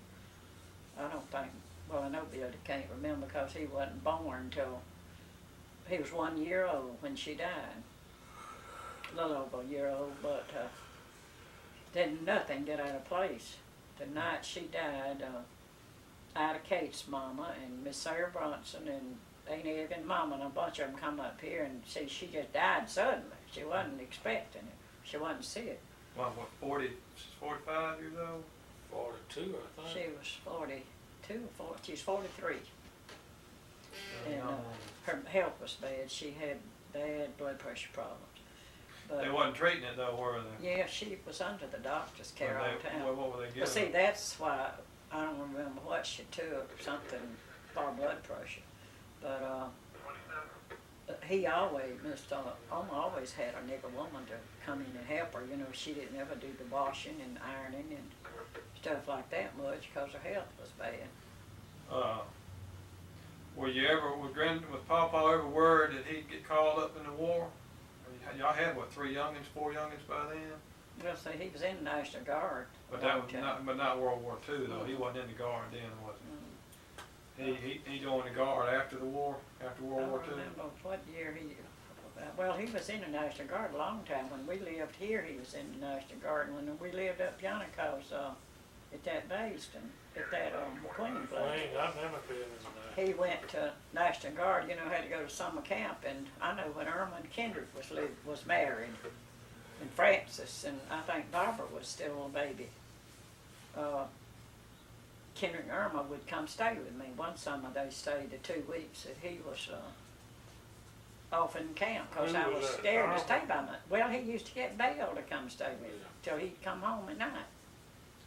he used to drill on Thursday night, every Thursday. But that Cowett man, you know, that Yeah, lives up there somewhere, used to be in National Guard with him. Gaston, yeah. Cat, I guess, Cat. You had, what, when he was farming, you looked after the kids and you cooked and you cleaned up. Did you have a garden outside you tended to, Yeah, with we chickens had a and all garden. that? We always had a garden. Chicken, hogs. Did you look after them or that just kind of spread out amongst the children? Well, he usually had somebody to do. I didn't hurt myself working. When we lived up at the Baston place, no, up at that other place. You know, when he bought that that truck you got, I was up at the McQueen. 51, wasn't it? Went into He 51. bought that new? We lived at the Baston place, and he bought it, Place. McQueen place, and he bought it brand new. At the And, Chevrolet place here? And we had a bunch of people from the cotton mill would come out there at 2 o'clock when they'd get off in the evening Big cut. and pick cotton. And I would go, I'd have to get somebody to stay at the house with the children. And I would go and we'd weigh up cotton, and I'd have to figure up the weights and pay the hands off. You had to pay them, Daily? you know, about every day, because some of them didn't have but a day or two off. But Grady would come, I remember him coming with that brand new truck through them old cotton stalks, and I was so afraid that they was gonna knock the paint off of it. How much did you pay for that truck? Do you remember? I used to know. One time I had kept all them bills. So you took care of all the books for the I house? done all the bookkeeping and up and for Grandpa too for a long time. So you could have been a bookkeeper for hire Done then. it. You wanted to Income work tax. outside the home. Well, didn't have time with all that bunch of chillins. Yeah, that's true. What, you had one every 2 years? Every 2 or 3 years. Some of them it was 2 years. I think Billy and Barbara was about the closest together. How far apart were they? Bill was born in 40 and she was born 38 and him 40. Did y'all talk about that before y'all got married? Did y'all want to have Grady a bunch of wanted young? a bunch of He children. told you, right? He told you Yeah. up front, huh? Well, see, he had a brother, it's Buford, and they didn't get along with 6 years difference in their age, and they didn't ever do nothing but fuss and fight. And he thought, because we had a lot of brothers and sisters, that we got along so well, so he wanted a house full of youngins. He wouldn't have cared if he had 15 or 20. You had, He used to take Billy, I reckon when Billy was in diapers and everybody, he'd take Billy everywhere he went and everybody. Oh, Willie J. And he took Francis, and one time he took Francis and Barbara to Mobile on the train to see Granny. And of course all of us couldn't go, so I stayed at home and kept the rest of the children. But that little nigger that Billy's talking about thought he was going to Louisiana, and it was Andalusia. He talked about he went to Louisiana. We left him one day and went to Troy to get some cottonseed deal in it on that old truck that I got now. It might have been before he got that. He had an old international truck before he got that. And the mill over in Troy was tore up. So we left Troy and went to Andalusia and then come back home and got back home. Somebody asked that little nigga boy, I don't know, we probably wasn't over 4 or 5 years old. Me and that other little nigga boy did. And I asked Willie J where we'd been that day, and he told me, oh, said, we done been left here, said we went to Detroit. And then to Louisiana. Got to Detroit, said the cottonseed gin thing was tore up, said we wound up, said Mr. Grady carried us to Louisiana. We done been to Detroit and Louisiana and back all the same day. That little nigger lived with his grandparents down in a house where Barbara's house is now. And he thought enough of Billy and them till 2 or 3 years in a row. It's been 4 or 5 years ago. He drove up out there more than 1 year. He And come to the house. come to the door and he said, "You don't know who I am, do you?" And I said, "I do too." He lived in California. I got his card in California my or bill. somewhere. Didn't live in California. And he'd come back here they'd have a family picnic like out at Hornoval or somewhere. And that little nigger boy still, he talked like, you know, he had a good job and was well off, and Didn't you see him one time I in think I town? talked to him one he time. talked about how him and Billy used to play out down to that shed with, make wire mules. Hay wire stuff. Uh-huh. And he grabbed Grady and hugged him one day when we drove up. He drove up out there and come to the door, and he picked Grady up and just toted him all around in that yard. He was so happy to see him, you know, just squeezing him so. Y'all, how many folks y'all have helping work the farm? Just Pawpaw by himself, or did he Well, have any no, hired hands? He It had hired. varied from day to day? He had, well, most of the same ones. He used to have old socks, and we called them socks, and Sunday, and Hardy Lewis. We had, you know, that picture you got with there was a Sunday, and Hardy Lewis, and Each John old- Henry Scarver, and that's old. That bigger Each old unit. farmer back then used to have 3 or 4 or 5 families. And You furnished a house you for furnish them, them and a house and furnished them so much a month or a week. sharecrop sort of. And I remember when I got big enough, well, you know, had old Willie lived over on the Willie Scarver and his Yeah. family. Within Estelle, lived right below us, And then you had Sunday and he helped Sunday Grady. had 25 folks in his Oh, family. yeah, he had so many illegitimate. But then we moved over on that bathing place, and Daddy got Ethel and Fletcher and that family. They had 3 or 4 girls and a boy. Louise and her family, and old Spot, and there was several different And families. Louise, them's mama was still living then, I Yeah, forgot. Luella, they call her Honey. Honey, yeah, Mike means. Like But me. y'all didn't own any of these places you lived. Y'all rented too, right? They owned this, but we rented all that other. I mean, all but I'm not talking. All but this. When did he get him his first tractor? When did y'all get your first tractor? You remember? I don't remember. That big old tractor's first when he got one. Yeah, and I still wish I could get my hands on Big old 2020, wasn't it? it. No, it was a John Deere, 2-cylinder A John Deere. It was in, he got it before he got that truck, didn't Oh, he? I think it was about a 49 I tell you, or they used to 50. fly with mules. But he bought that big tractor in about 49 or 50. He bought it from old man Pete Norman, Joe Norman. Joe Norman's dad. Daddy. Joe was just buried a week or so ago, you know, Joby and all that. Yeah. It was their granddaddy, was a John Deere dealer, and it was up there right now. Then it was right where that parking lot is, right beside the courthouse, on the right, going up the hill to the courthouse. It's a parking lot there now. Where that Gulf Station used to be, and Yeah. the Cotton Gin. Yeah, it used to be a cotton gin and Yeah. Gulf Station, and right as you go around that first little curve at the courthouse, the Buick place sat right there, big old building. And it was also the John Deere tractor dealership. And Daddy bought that tractor there. But I think he bought that tractor before he bought that old truck that I got, that old 51. I think that tractor's like a 48 or 49. So y'all lived out in McQueen Baston place. Y'all had oil lamps and wood burning At stove. the McQueen place. McQueen Clean place. place. The Well, we bathing had place a- had electric lights. When we moved, sometime during that time, we had a stove that you could have a fire in it, That was, or this one I had. that was over on the bathing place, and Daddy, y'all bought that stove from John Smith. And this one that I'm thinking about is one that he sold it to Billy West. And he Wasn't put it in a cabin. Still wasn't got it It on was that. half electric, part Half, was electric, part it was wood. You could have a fire in it, or Daddy bought that stove from John Smith, your cousin John John. used to work at Jernigan's. But I think he bought it out of the house. Might have when they It was moved huge, to.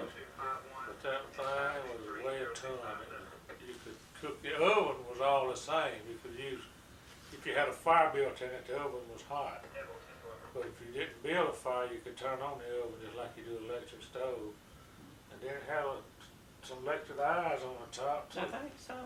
I bet it was hot in the summertime cooking with that wood burning stove, wasn't it? Yeah. And little stove, I mean, the little kitchen be about like that room Mama was sleeping in out there.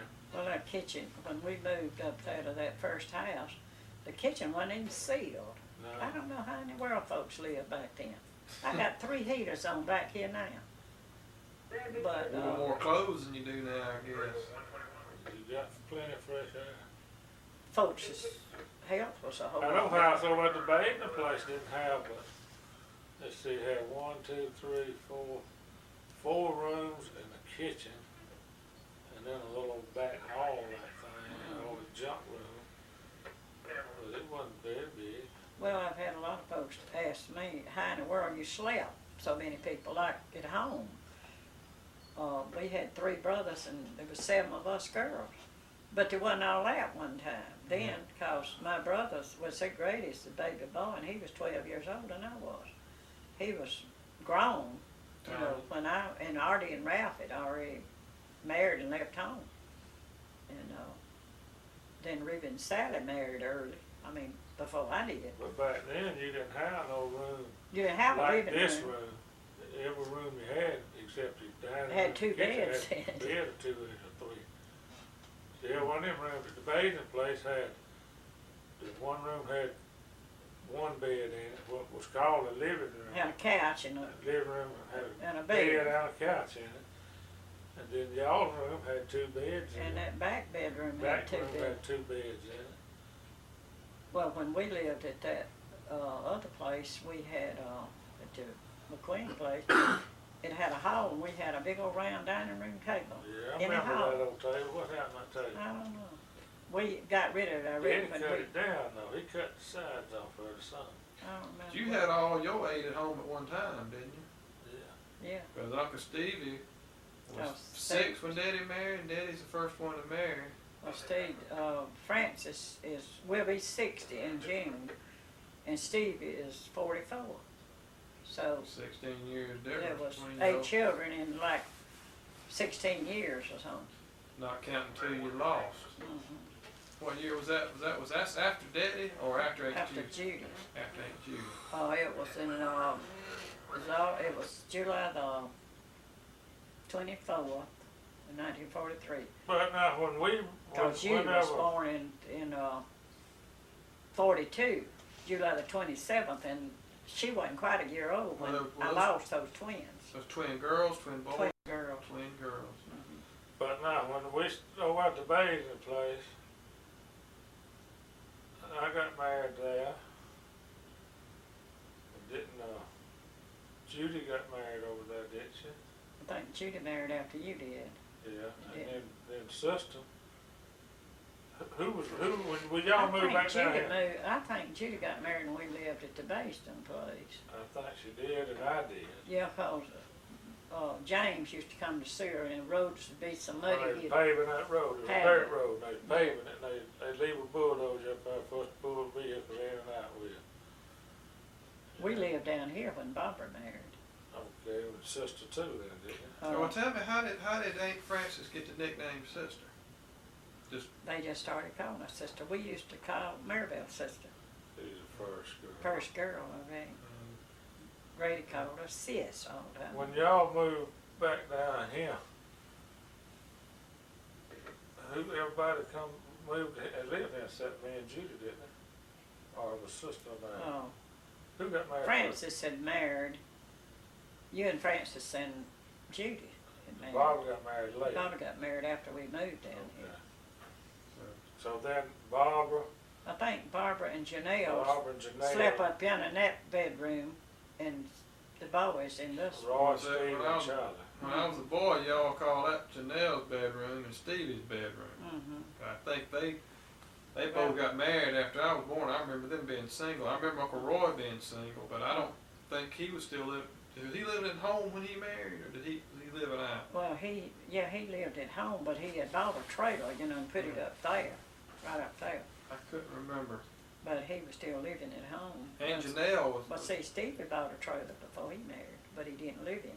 Aunt Janelle, I think she, my earliest remembrances, I think she had already left home, but she had just left. I think she had just gotten married or hadn't been married very long when I'm old enough to remember stuff. I do See, remember. she got married and went straight to California, Colorado, somewhere. I remember her being in California. She went to, seemed like they went to Colorado, Wyoming, and then went to, Sacramento. She was gone about 3 years. Somebody's out there. I didn't see her for 3 years. I remember her coming back sounding like her accent was different, sounded like a Californian. Like Irma, we said when 3. Yeah.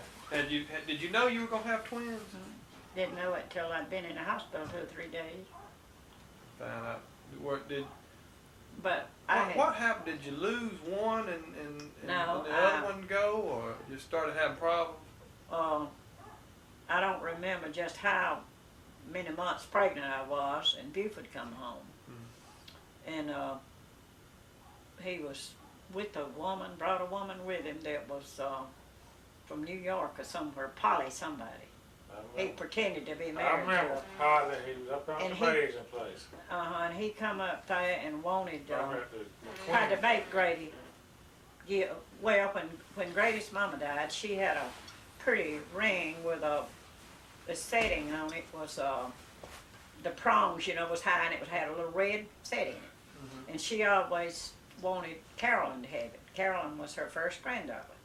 And it was known, she wanted Frances to have that organ, and she wanted Carolyn to have that ring. And after she died, Grady's daddy, that very little trunk that I got in there with all Grady's clothes in it,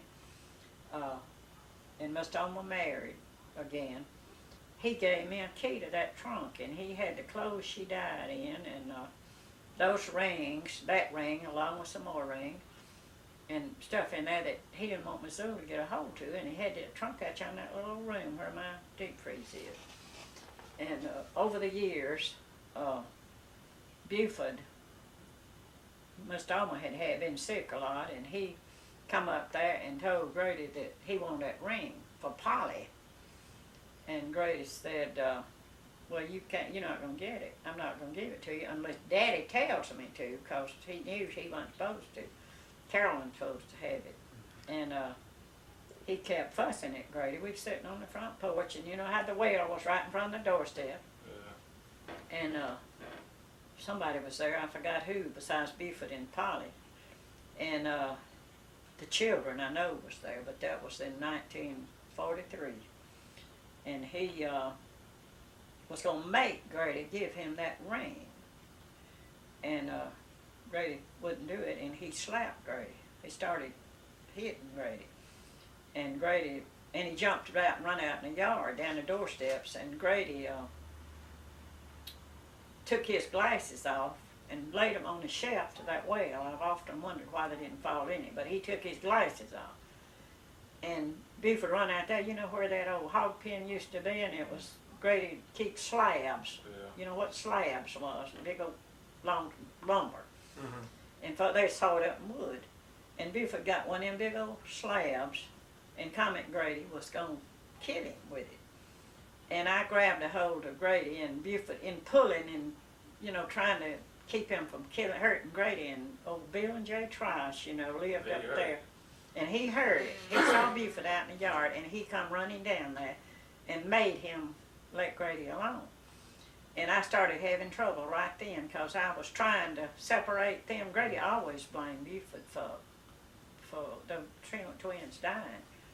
And I started where, I was swelled, just so big till I couldn't walk. I got where a few months later, I don't even remember what month that was, but they were born the 24th of July in 43. Were they early? And they was about 3 months early. And I had to go to the doctor a lot, and Dr. Bryan would see me, and he'd say, well, that one Monday morning, I had got to the point where I couldn't even lay down at night. I sit in a chair, had to rear back. I was so big, and I was getting ashy looking. Your ankles were swelling? And I was swelled all over. Probably it was toxic. And on Monday morning, old Rosie come down there to wash, that old nigger woman's son's mama. And, she had the clothes out there washing them. And, Grady called Dr. Brown and went and got him, and he come out there and he said, something has got to be done, and it's got to be done quick.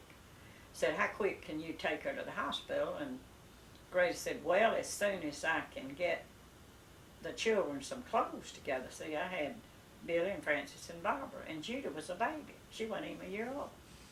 And he said, well, I'll go on and get her a room at the hospital, and you bring her on. Well, Grady packed some clothes in a trunk I had for all those children, because I wasn't able to do it. And he left Rosie washing, and he went and took all that bunch of young'uns over at Mama's, and come back and got me and took me to the hospital.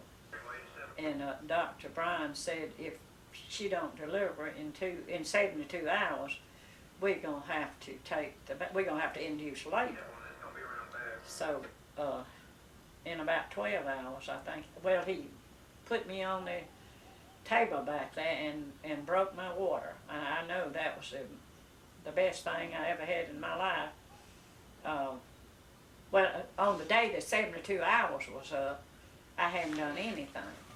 But he had broke my water. Had a table. I had a bucket like hanging on the end of that delivery table light, and it was like full of fluid, you know. And then I felt all right, and I wasn't big a bit. And the day that 72 hours was up, I went into labor that morning. I could feel 2 little knots in my stomach. Ruby stayed with me, and Mary Ellen brought her 2 little youngest. Carolyn was a little bitty baby, just like Judah was. And she stayed all day that day. And I said, well, I know the baby's not dead, because I can feel like 2 little knots and moving, you know. And when he took me, when I went into labor, though, they rushed me back to the delivery room, and one of them was alive, one was already dead, and they showed it to me, showed the baby to me. It's pretty little girls. It wasn't very big, but Greg put both of them in a shoebox, and took them to the funeral home. But they wasn't far enough along to have survived. Not 3 months and early. Buford happened in that day. I don't know where he was living then. Him and Mary Ellen was separated, of course, and he had been gone. You didn't know where he was. And he come to the hospital, and Grady wouldn't even speak to him at that time. You know how the nigger hospital used to be out back? Grady went out on that back porch and cried and cried. He had wanted twins worse than anything in the world. And so we didn't have no idea it was 2.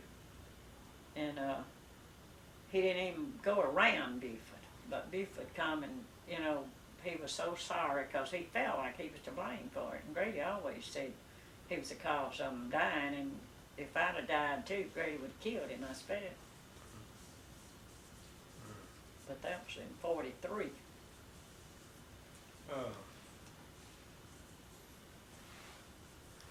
So he farmed all through 1950. And you managed the house, kept everything in order. Did y'all go on any trips, you and him, anywhere? No, you didn't go very much then. Didn't go to Mobile? We'd go to Mobile sometime to see. Yeah, one time we went on a truck with a. Went to Aunt Zell's. With Went to Hattiesburg, Mississippi. I remember Yeah. going to Hattiesburg. He had an old aunt. She was his grandmother's sister that lived way down in Duganville in Mississippi, and we went on that truck with all his young'uns in the back. He had what they called a doghouse on the back. It was a homemade thing, you know. I heard him talk about it. And we went to Mobile one time to see Granny, and it was raining so hard when we got to Mobile, the garbage cans was floating down the street. Causeway, they closed the causeway right after we got there. And them young'uns in the back, and Janelle had, I had packed her little clothes, and she had, I believe Steve was a baby then, and had little ribbons, like red ribbons and blue ribbons for whatever outfit she had, and them things had faded. The suitcase even had got water in it in the back. And all of her ribbons faded on her clothes. Yeah. But that was like, them young'uns, Grady didn't know there wasn't any truck one time till we got to Mama's, and he had to go back, he left them up there in the smokehouse. Billy, you and who?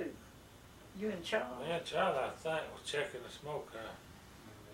Had Loaded me- up and left some at the house, huh? Uh-huh, and he said on the way over at Mama's, I don't remember what year that was, but they kept beating on the back of the truck and he wouldn't stop.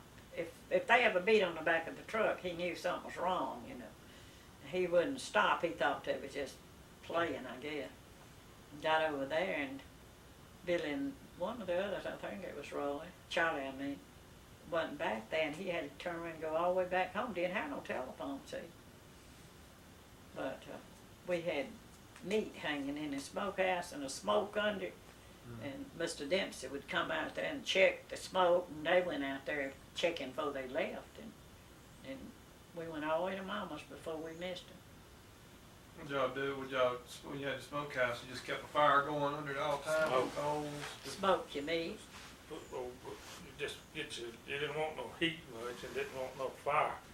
You just roll that wood around, make it just smoke. Just have oak wood or something in People it. come by now, they think the building was on fire, smoke would be coming out the cracks. But that's when you had such good meat. We would have so much ham and stuff you wouldn't know what to do with How it. would you know when the meat was ready to come down? They smoked it so many days or till it got dry enough or something. You didn't smoke it but about a week. Now they don't smoke it but overnight. They used to smoke sausage, hang 'em. I wouldn't want 'em now, cause flies would get on it, but back then, that smoke could keep 'em off, but, Well, see, it's up until the end of this year, we ain't had enough cold weather hardly to do no Curing curing meat. smoking meat. You salt it down first, so, and then take it out there and, well, sausage, when you stuff them, you hang them up and let them drip out. Most of that grease will drip out of it, and then you smoke them. well, I can remember when there used to be a little house out yonder toward where that cane mill used to be. And Mr. Owen put meat in a big old box. He had a wooden box that had a Salt. lid on it, and he put fodder in it. You know what fodder is, Mm-hmm. or do you know? I think It's what's corn left leaf, over in the leaves corn- off the corn stalks that's cured. And somebody saw a snake in there one day, and I said, I wouldn't go out there to get none of that meat for nothing in the world, 'cause I'd be scared of that Mama snake. canned sausage, though. She'd take them sausages and cook them all and can them in jars. I'll just be right on she canned them sausages. Well, one year when Rosie was helping me and Wentz, her grandson, he'd walk, both of them lived down here, but they'd walk up there and, he would work in the field. Well, he worked up there till he died with cancer and would take a shower in that old, we had a little shower out in the backyard. And Wentz would take a shower when Grady would start to take him to the doctor. But, Rosie got mad, Wentz got mad with Rosie about something, and we didn't realize she was stealing our ham and sausage.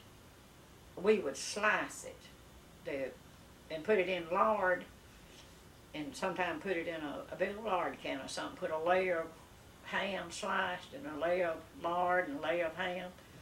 And he said, Grandma took a syrup bucket full of that home with her. He'd tell how many times and what days.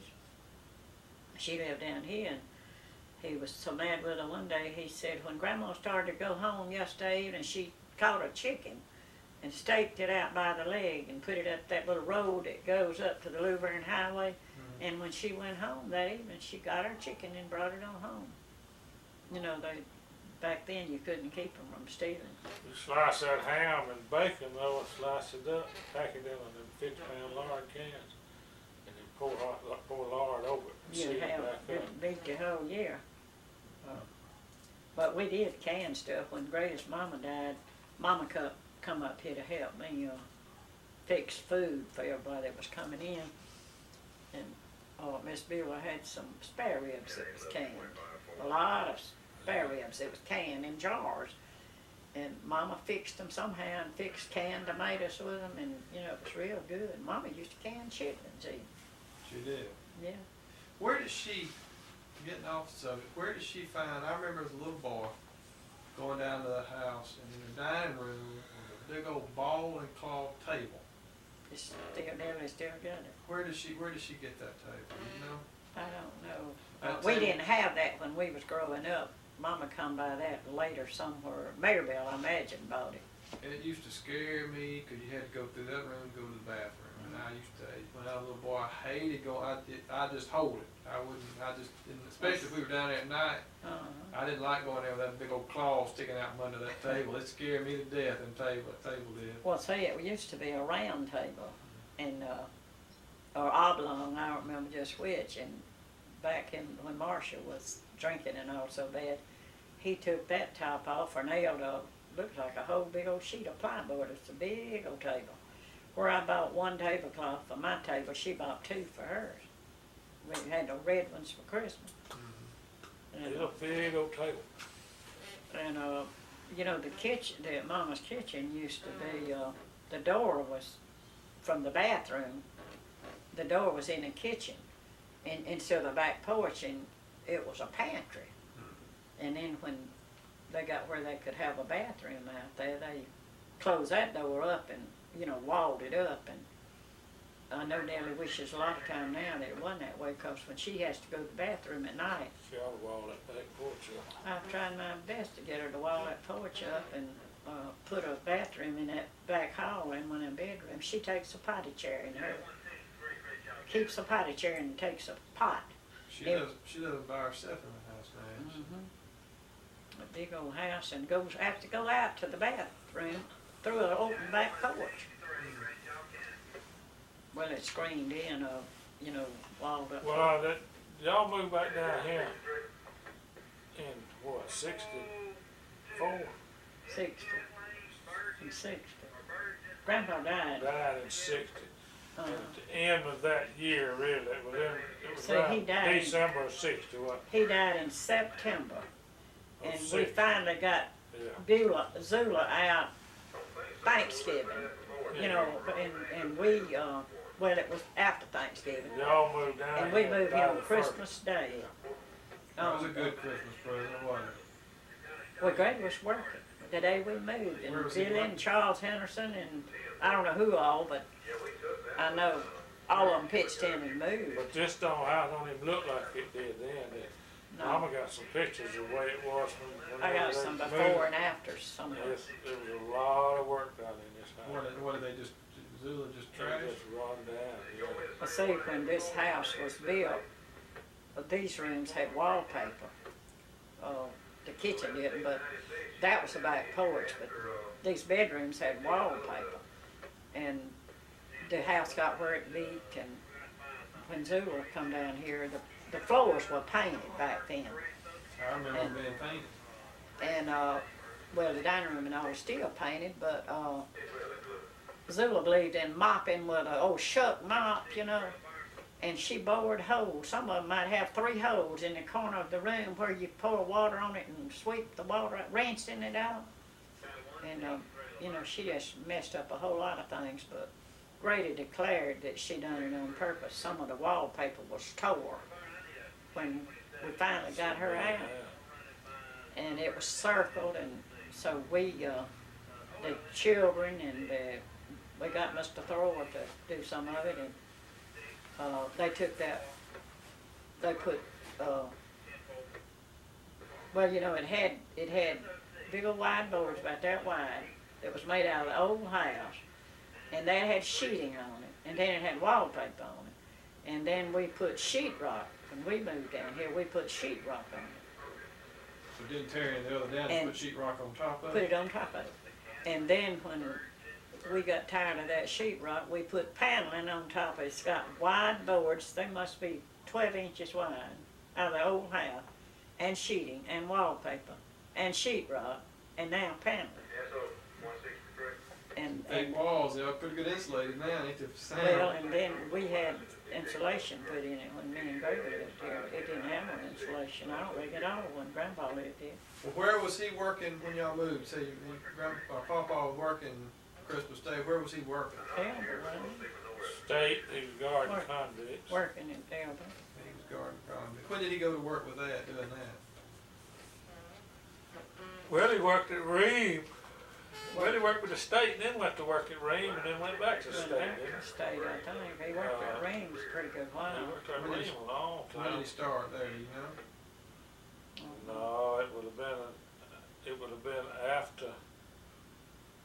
He worked somewhere at along Reams about when, 60, 62, or somewhere after along. Charles graduated, I reckon, cause Yeah. Charles and him used to go to work at Reams together, And you know. Charlie went to work with the state and was over in Opelika somewhere, and he didn't work for a little while, he Worked, couldn't come home.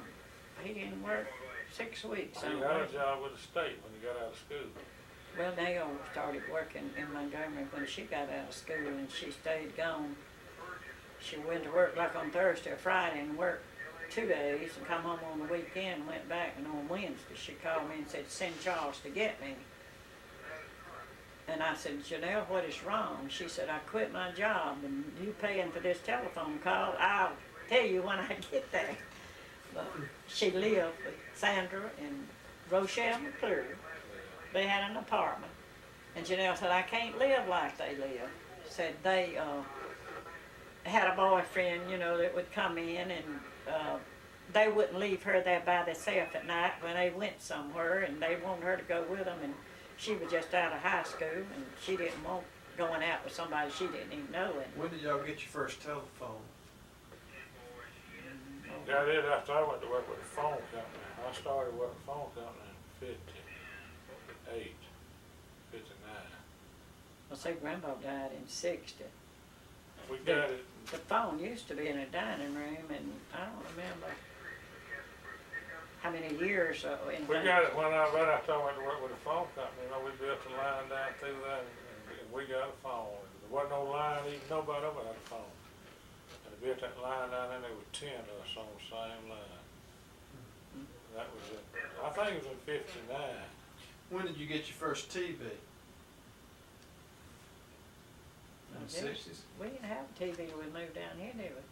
No, we had one up on the Beta place, and just got it. I think you got one just before I married, or right after I married. You had one up there in that front room of that Beta place. I don't remember, but You must not watched it too terrible. There wasn't a whole lot on to watch. Channel 12, that's all you could get, I reckon. Well, Channel 12 come on the air sometime during that time. No, it was before that. Just came on early 50s. Yeah, 6:30, 2 or 3. Well, there wasn't nothing on then, but I think Channel 12 might have been the only station you could see. There wasn't much to watch.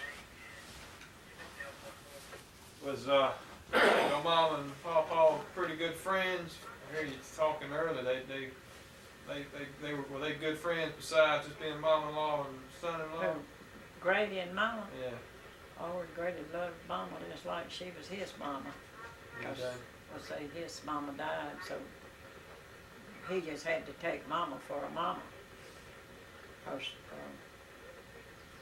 his mama died so young. She died in 41. He was born in 17, so he was 23 when He she was died. 16.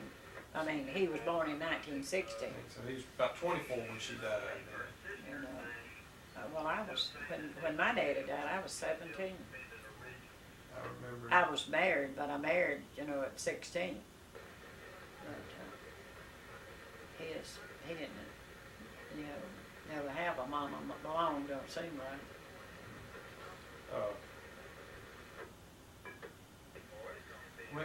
When did Aunt Frances graduate from high school? 56? No, 3. 53? I don't know, 250. she didn't marry I right after. graduated in 58. Barbara graduated in 57. 55. She was probably 55. She's born in 36. About in 36. 54, 55. I mean, Frankston, 36. Barbara, there wasn't but 1 year in school between me and Barbara, but there was 2 between her and her sister. Oh, okay. Barbara graduated 1 year and I graduated the next. So the barn burned when, you said February 8th of 1962? I think it was February, sometime February, seemed like the second, something like that. It was in February. I think it burned because it was a heat lamp on some hogs or something like that, wasn't it? Grady had a bunch of sows out there that was having pigs, and he had lights, hay down, and they were, he turned the lights on at night when they was having pigs so that the pigs would be warm. And that's all we ever could figure out that happened. Y'all lost just about everything you had out there. The He barn burned had- completely to the ground, didn't it? He had 13 hogs, I think. He had loaded that afternoon to take to Montgomery to sell, top hogs. And when I woke up that morning before daylight, the children had gone to some kind of thing at church. And I thought they had left the light on outside. When I woke up, it was so light. And I said, I didn't hear the children when they come home from, I don't know just who it was, Charlie and some of them, because you was married when the barn burned. And Barbara was, because Barbara and Leon lived up yonder where, by Jim Ryan's, But anyway, I come to the door to see if, I thought they had come in and left the light on, and I said, Grady, the barn is on fire. And he jumped up and I said, you wake the boys up and I'll call the fire department. So I started calling the fire department and they wouldn't come out. Said we lived in in the city limits, And anyway, Grady jumped on that, went on out there and got on the tractor and started trying to get the tractor and all out on the shed. And Did you get it the out? hay was falling, the top was falling in and he jumped off the tractor. No, the hay baling, the tractor and the corn picker. At the house. That might be what happened to that big trailer with tractor we was talking about. That wasn't the one, it was a little green one. That little green one, he drug, we drug it off down in the field. It was locked, it burnt so it locked the rear and all that. And he finally sold it, traded it or something, but he bought another one like that. That other tractor, you talking about that big tractor, the last time I knew where it was, see, he sold it to Joe Henderson. I didn't remember what happened to A it. truck hit it. I think it was the same one, hit the rear end of it over there on the highway. And that tractor was up in Joe Henderson, one of them sheds over on Joe Henderson's place. Last time I knew where it was. Yeah. What y'all got out of there was a mule, right? Mule kicked the door down and got out. We didn't have no mule. We had one old mule that got out. Well, Yeah. the horses got, I had a horse out there, had been my horse, and a colt, it burned. and Jimmy's had a horse or two, and Yeah. Stevie had a puppy in a cage or pen or something. Stevie was a little bitty boy and had a puppy. And Bunch of hogs. I know it was, All your hay and everything, all the hay. Everything. Corn, hay, and that was a bit, you remember that barn? You don't remember that barn? I wasn't born Before you yet. born. well, say one big old room, bigger than this one. It was full of just furniture and stuff, old stuff that, like, there was a big old wardrobe used to sit right there. That was And Grandpa and them. Yeah. There was a tack room out there, there ain't no telling how many saddles and stuff in it, but it had 3 or 4 double ox yokes and several single ox yokes. Oh, I'm talking about the original ones that were used. Well, it was the corn show. I wondered about it a long Yeah, it time. brought- Big old box so long and so wide, and you shell corn. Daddy bought that thing And, when we was over on the bathing place, and I thought it was the best Poor thing little I'd Judy ever had seen. shelled a many ear corn, shuck and shell corn. And it didn't, it burned the Me and what happened to Judy- the steel part, the iron part? Everything out Me there. and Judy used to spend, I think it was me and her, maybe Barbara too. This folks, y'all got big enough. I remember over on that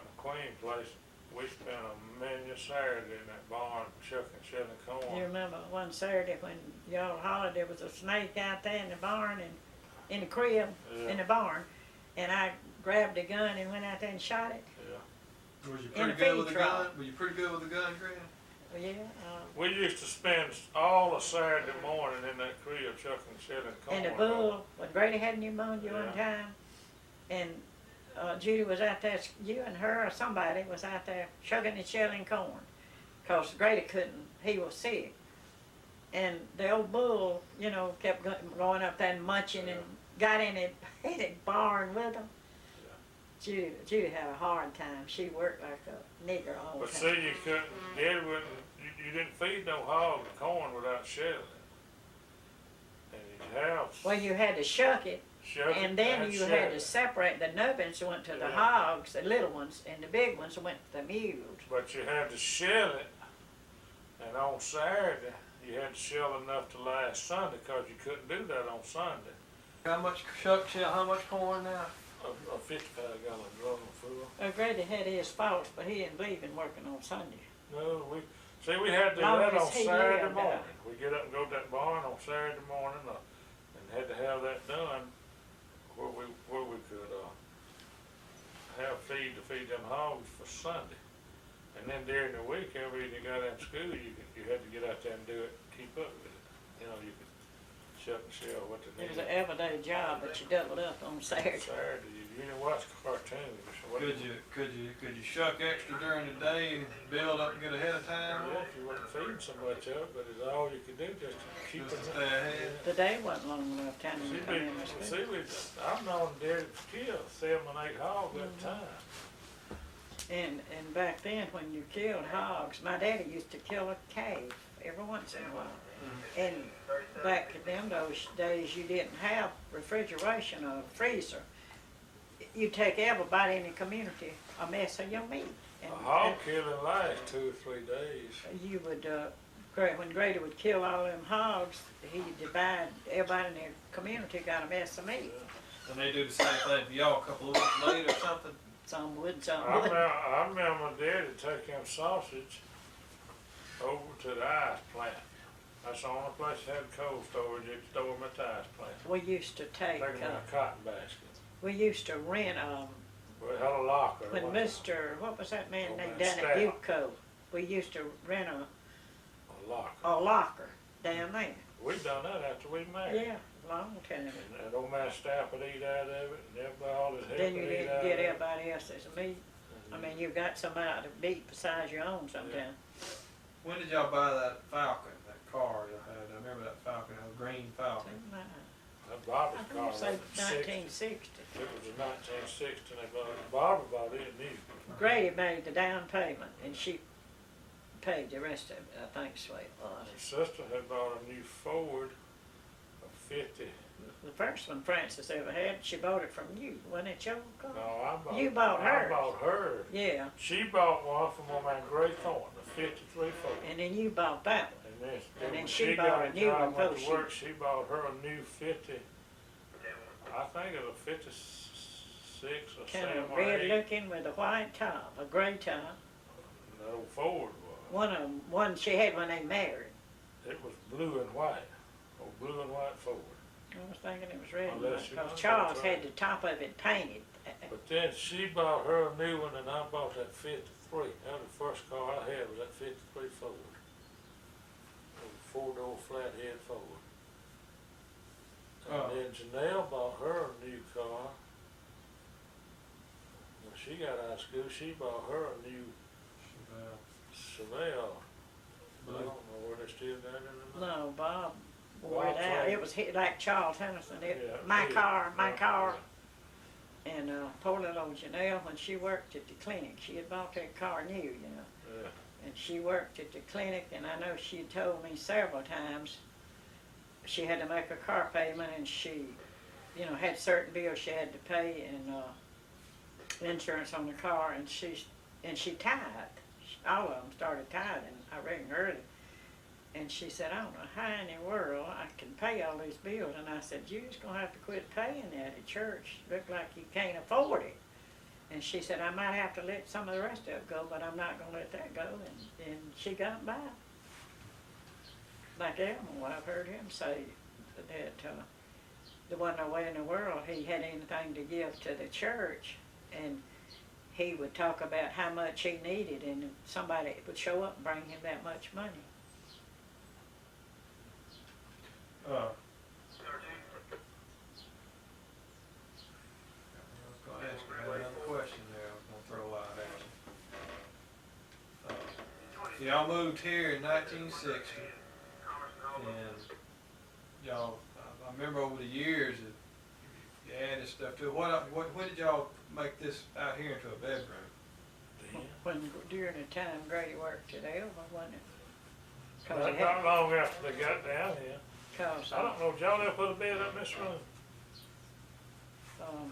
yeah, we slept in Slept here in here until we, see, that room right there was windows. was a There's a back window door. right there where the door is, and that whole west wall, all the way down was windows. Big, it was like a, I don't know what their grandpa them built it for a sunroom, I reckon. uh, On the west side of the house, all right? it was up, walled up about this high, and then it was windows that every other one, I think you could open. Yeah. Like, that open They had a instead of bed up. right in there where mama's got, see, there wasn't no Where back. my wash there and wasn't no dry. back door then. The back door was where the bathroom window is. Went out, And there was a bed right and there. this was a window. Was this a door too? Yeah, there was a door there, and there was a Door there and right a door where that window is in the bathroom. And they'd go to the cap in and come in that door. Yeah, see, But this in the was two what you back- call they call it a Portico shade. portico shed or something. It used to be that little, well, there wasn't even no porch out there, y'all Wasn't even know that no, porch. it was dirt. It was dirt, it just had a little had a square cover. top on it with a little real, thing around it. Railing like around the top of it. And you toted all that dirt in the house, so And you we, just come through the dirt. And then had that porch built up there and poured it and put all them awnings. well, he on. first built just a porch, that porch, and when we moved down here, that front porch had rotten boards It where was you a wooden fall through porch, it. Yeah. And Grady had that concrete porch poured. I remember as a little boy, there was a fence or something out Used to there. be a fence, it was a walk from the doorsteps out to the gate, it was a Yeah. wire There was a fence, that was Fence around scarred. that front yard.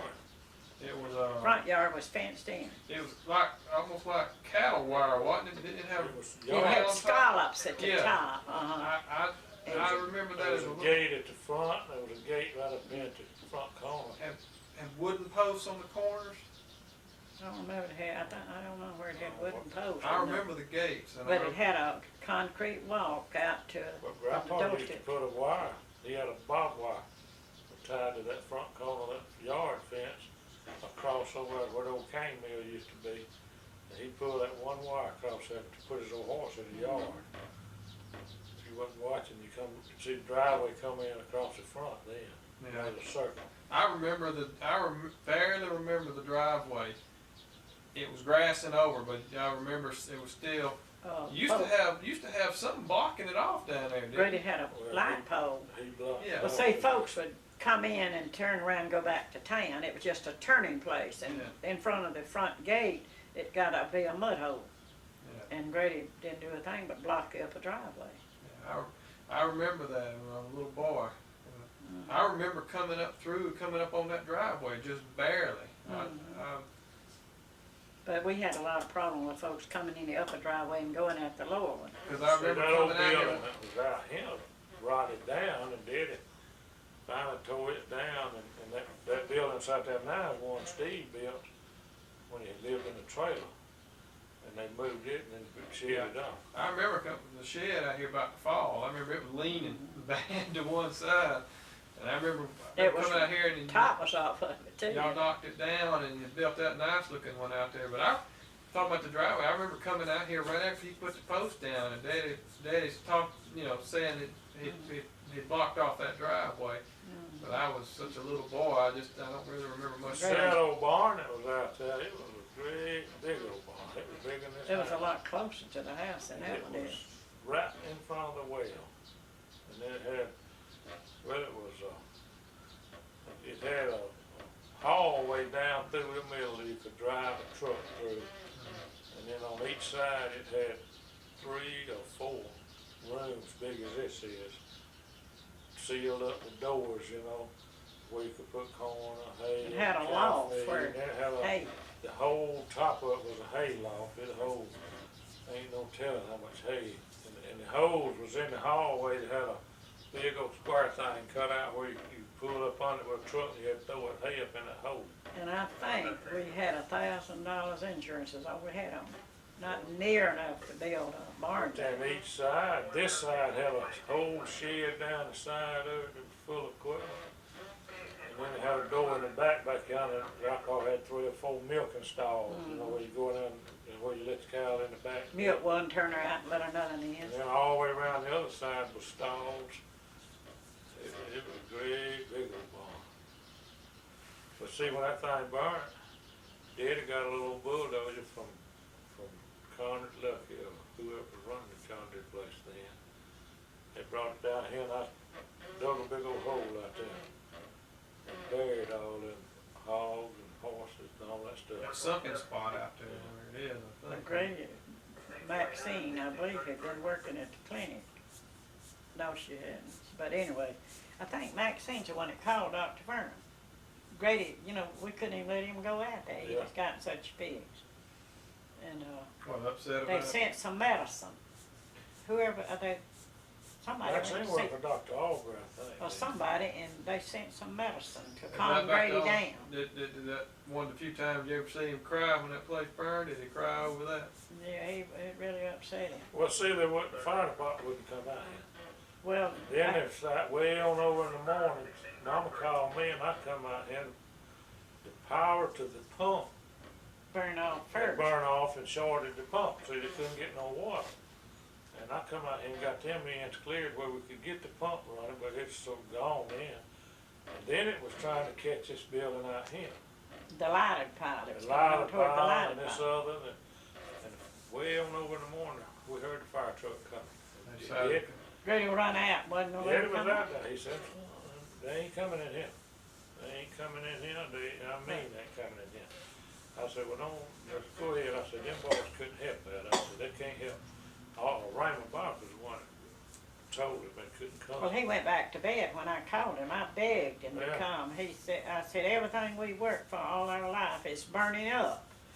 And, Then they finally did come in here, Cleve Smith and Link Fossil, I Link believe. Russell, I think Tommy Head, and they wet it all down and saved this building. They probably heard about it. They probably heard about it finally by They then. heard about it a heap of times, I'm Yeah, sure. they did. Charlie went up there, you know. Yeah, Charlie went up there and knocked on the door, woke up. See, Raymond Barker used to Bartlett had sleep gone at- back to bed. He used to sleep at the city hall at night.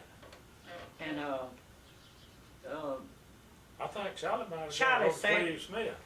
Was the bar Harris, still burning all Chandler. this time? Yeah, it burned up before they got here. Pettis Chambliss was, his wife worked with Charlie. And he was on the police force. Charlie said, I'm going to talk to Pettis Chambliss. Somebody's coming out there tonight or they're going to whip my butt. So he went to talk to Pettis, and I think that was why they come out here. Daddy started to the road though, he was gonna keep them. He wasn't gonna let 'em come, off but- the road. Wound up, I went in there and made coffee, and they all Talked come them in, out of it, and drank they, coffee. they come out here and use what water they had, and then they come back on up in the morning, that morning, and they come back that evening with it. But I believe if they'd have come when I called them, they could have at least opened that stall door, that cow stall door, and the horses could have got out, 'cause they Saved said them traffic. horses was right inside that door, like they was trying, you know, Y'all get away couldn't from get so hot you couldn't get close enough to it, or Couldn't get, we didn't have no water. you couldn't get up there to open the doors Well, up. the fire was coming out, that tractor was parked in that barn hall right under that hayloft hole. Well, see, the fire had started, we think, in the very back of the barn, where it had some heat lights on pigs.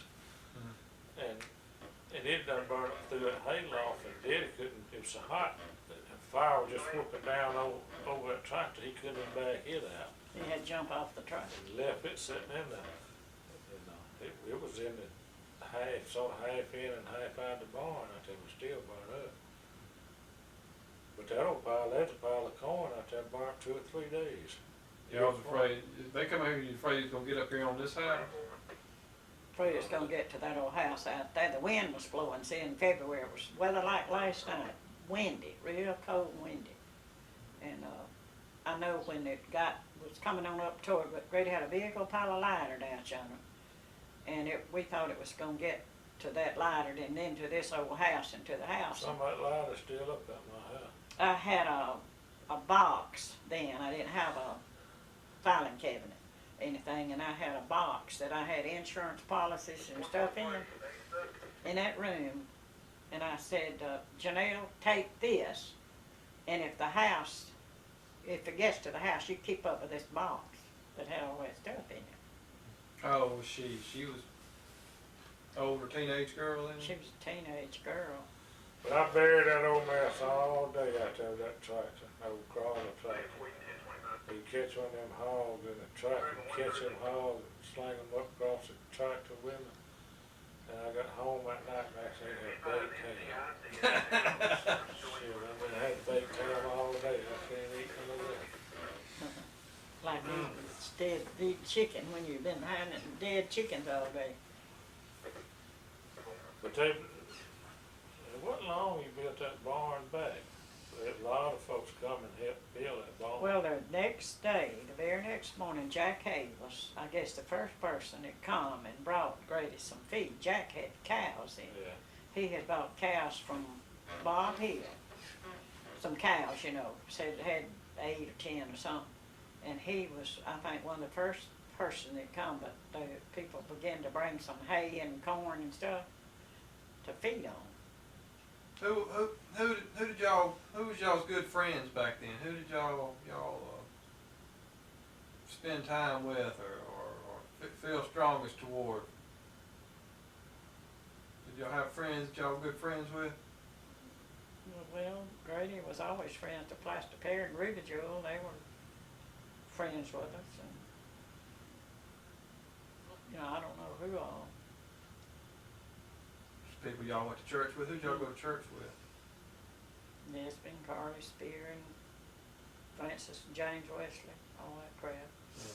He was always good friends with Walter D. Lucky.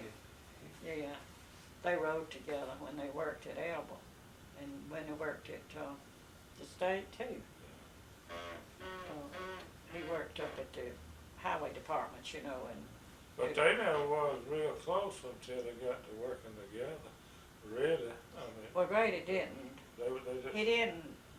Walter D. was the kind of person. Grady didn't live the kind of life that Walter D. did. Walter D. had women friends and Grady knew it, and he didn't approve of stuff like And that. Max, Daddy knew Max Avon for years and years, but they never really was friends really till after Dad retired. They got to doing things together. Right.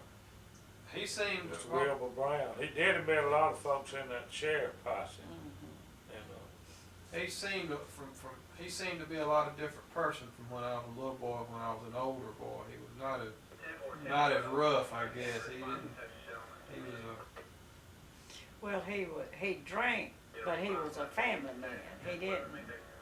I don't believe Grady ever lived like Walter D. and some of them did.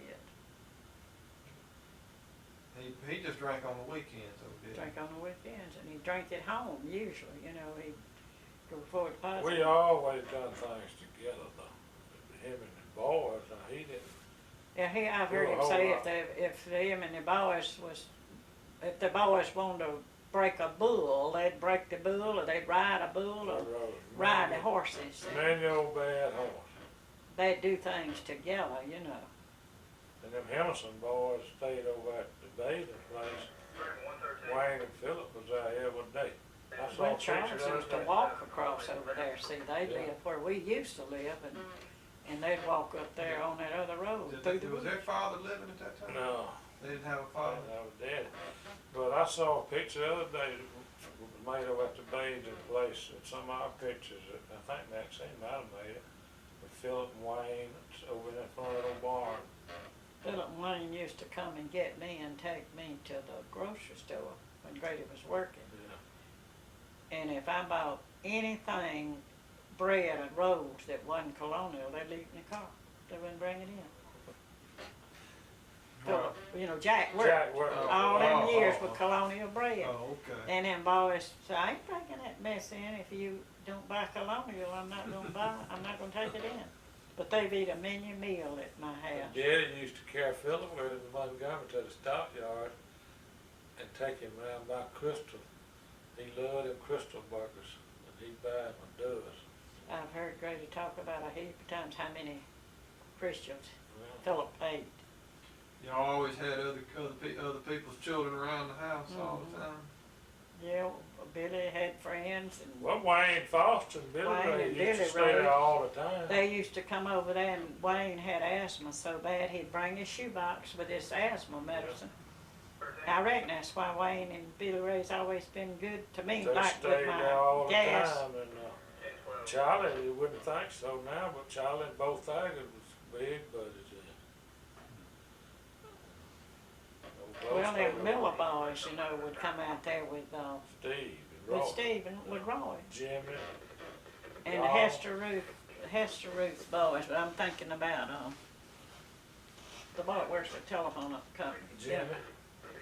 Their mama used to bring, Sherry's mama used Yeah. to bring them little boys up there when we lived on the basting place.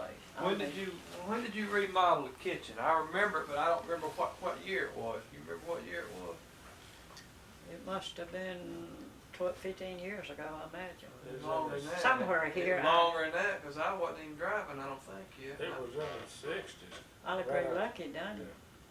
No, it wasn't in the the sixties. It was in seventies. the seventies. Maybe in the seventies. It was, yeah, I think I was probably in junior high then. Cause what'd you do with that stove that was in there? Didn't you have a wood burner? No, you had a gas stove in there. What'd you, just? No, got the rid of- gas stove, let's see, I never did have a gas No, stove. it was Miss Zula. Miss Zula Yeah, and Grandpa had a gas stove. Cause it sat over in this corner over here. Used to sit in the corner where that little corner thing When is. it was put in, it was right That there way where the with it. kitchen sink is. Yeah, when, 'Cause me and see, the Dad- kitchen sink used to be where my stove is. Yeah. Yeah.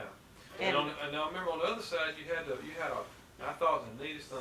And I thought Mama needed one. The cabinet top lifted up and you had flour or something down Flour and meal. That was Grady's mama's. It was the most wasted space in the world. I don't know what happened to that whole thing. That was when people used to buy flour and stuff by the barrel. and I dump it say in- my daddy used to buy a 50-pound sack of flour at a time. And dump it in there. And Grady's mama, she had a little old stool, I think it's out yonder somewhere now, about so high, that she would sit like a 50-pound lard can in there and pour a 25-pound sack of flour in it, and you had to put a lid on it so a rat or roach or nothing couldn't get in there. But a lot of folks had meal bins, but if it would have took 4 or 5 sacks of flour, you know, It used 50 to be an pounds. old milk bottling thing stayed in there all the time. Big old stainless steel pipe about that big around. Separated. Had a Cream separator separator. right yonder I wish then, but Grady give that thing to Charles Fawcett one time, I think, and I have wondered a lot of times why in the world we'd done it. It would have been, but that other thing was a big old pipe with a spigot in it. You well, could- that was a cream separator. It's like stainless steel about Yeah. that big around, and you you turned drop it. on. No, this didn't, all he done was he strained his milk, he put a strainer across over it. And when he come in from the milk, and we pour it, buckets of milk in that thing, and it just strained it, and then you bottle it. Got out here with, had them little neck bottles with his own cap. with Well, his what name I on it. remember about the separator, it had It had a crank. the crank, and it Yeah. had a spout-like Yeah, thing, well, it sat and the down there. cream went in one place, and the But I the never whey did, went I in don't another never place. remember Grandpa using it as long as I was here, it was in that old room down there. It was in an old house. I don't remember it being in this house, but they sold a mini bucket of pure cream. You could dip you up a cup full of it and whip it in no time. It was it was a cream See, when separator. I stayed down here with Grandpa in the mid-50s, stayed down here about 6 months, and I slept in that room right there when he was sick. And we was milking 4 and 5 cows every day then. Well, he had me a 12 at the time. We'd get up every morning at 4:30 and go out there with me and Philip Touchstone come down in here. And we'd milk them cows, and then he'd go and peddling milk, had a milk run every day. Well, when I moved down here, when Grace's mama died, I had to churn.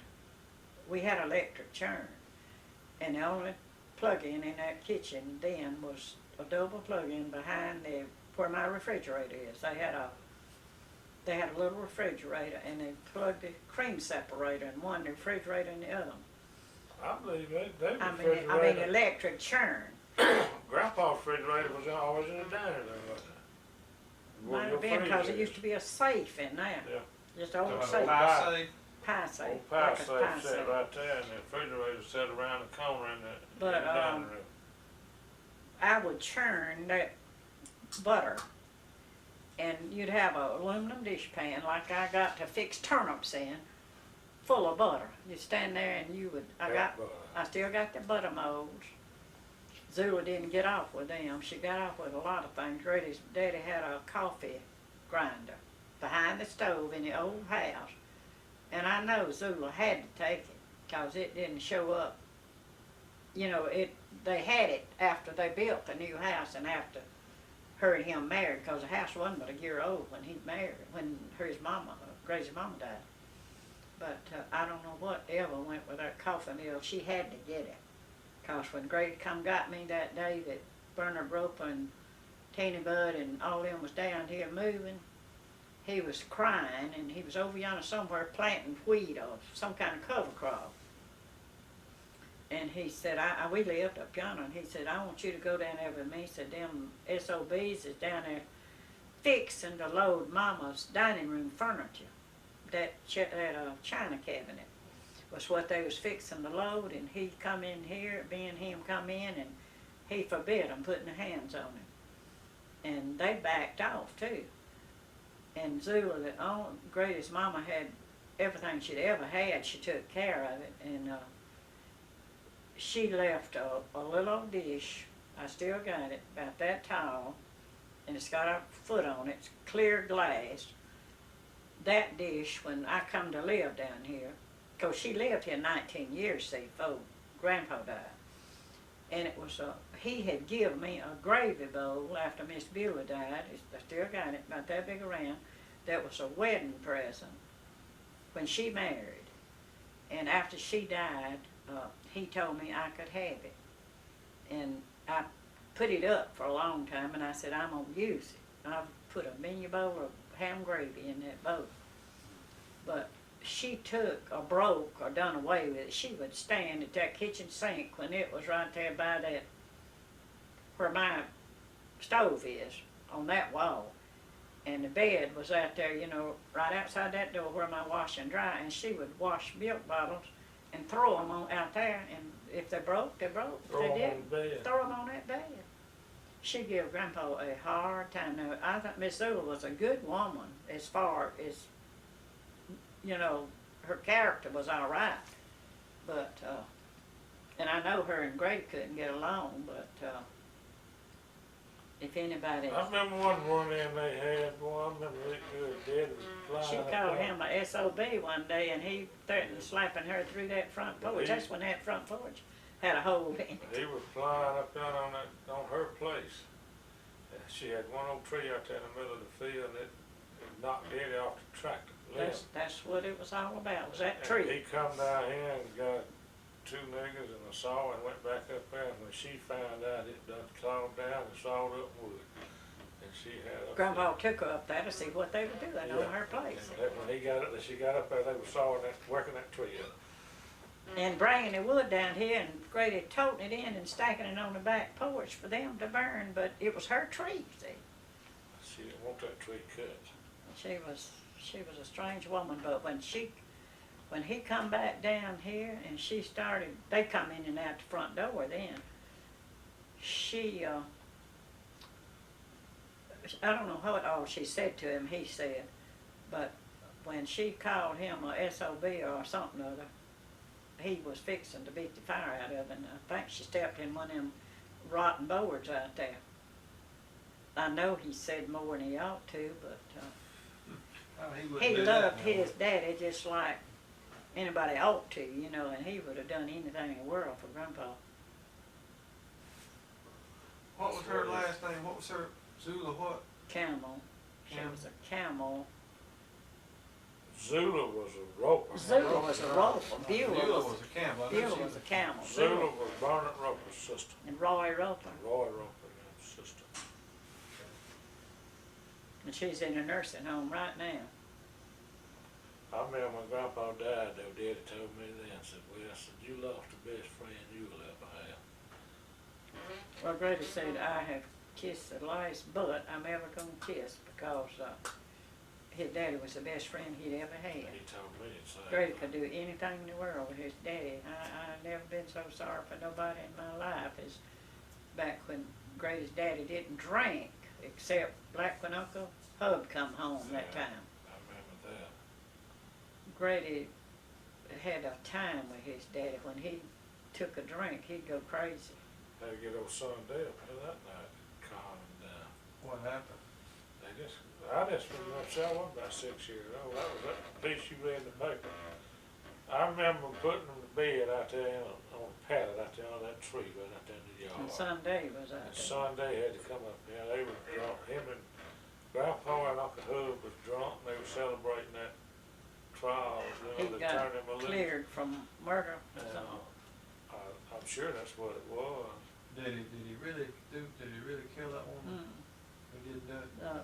He No. stayed gone for years. Mama remembered, you know, when she heard about it when it happened. And she said he'd come back from Oregon several times with women's clothes on because, see, I didn't know him. I never did see him but one time, I guess. Now, I used to write to him and his wife, Aunt Mary. And I knew him I saw him when that trial was. But, How did did he come down here and surrender, or they finally find him and No. extradite? Buford was in jail up there in the Greenwood jail, and he broke out and took off to Oregon, and they found him in Oregon at Uncle Hub's, and it brought them both back. So they didn't know where Hub was. No, Buford carried them there. he had been gone a long time. Well, Buford is the reason his mama died, Grady figured. She died so young because he might come home, be at home and disappear, be gone for 2 or 3 months, and unless you heard something on the radio where he'd stole a car or broken somebody's house, you didn't know where he was. See, he rode a And- bicycle, no deal, when he was 9 years old. Aunt Zell told us about him riding it. Well, I reckon the most hurt that Grady ever had with his daddy was one Saturday. Grady's mom and daddy would go to town every Saturday. He would go to take butter and milk and stuff. He had a milk route.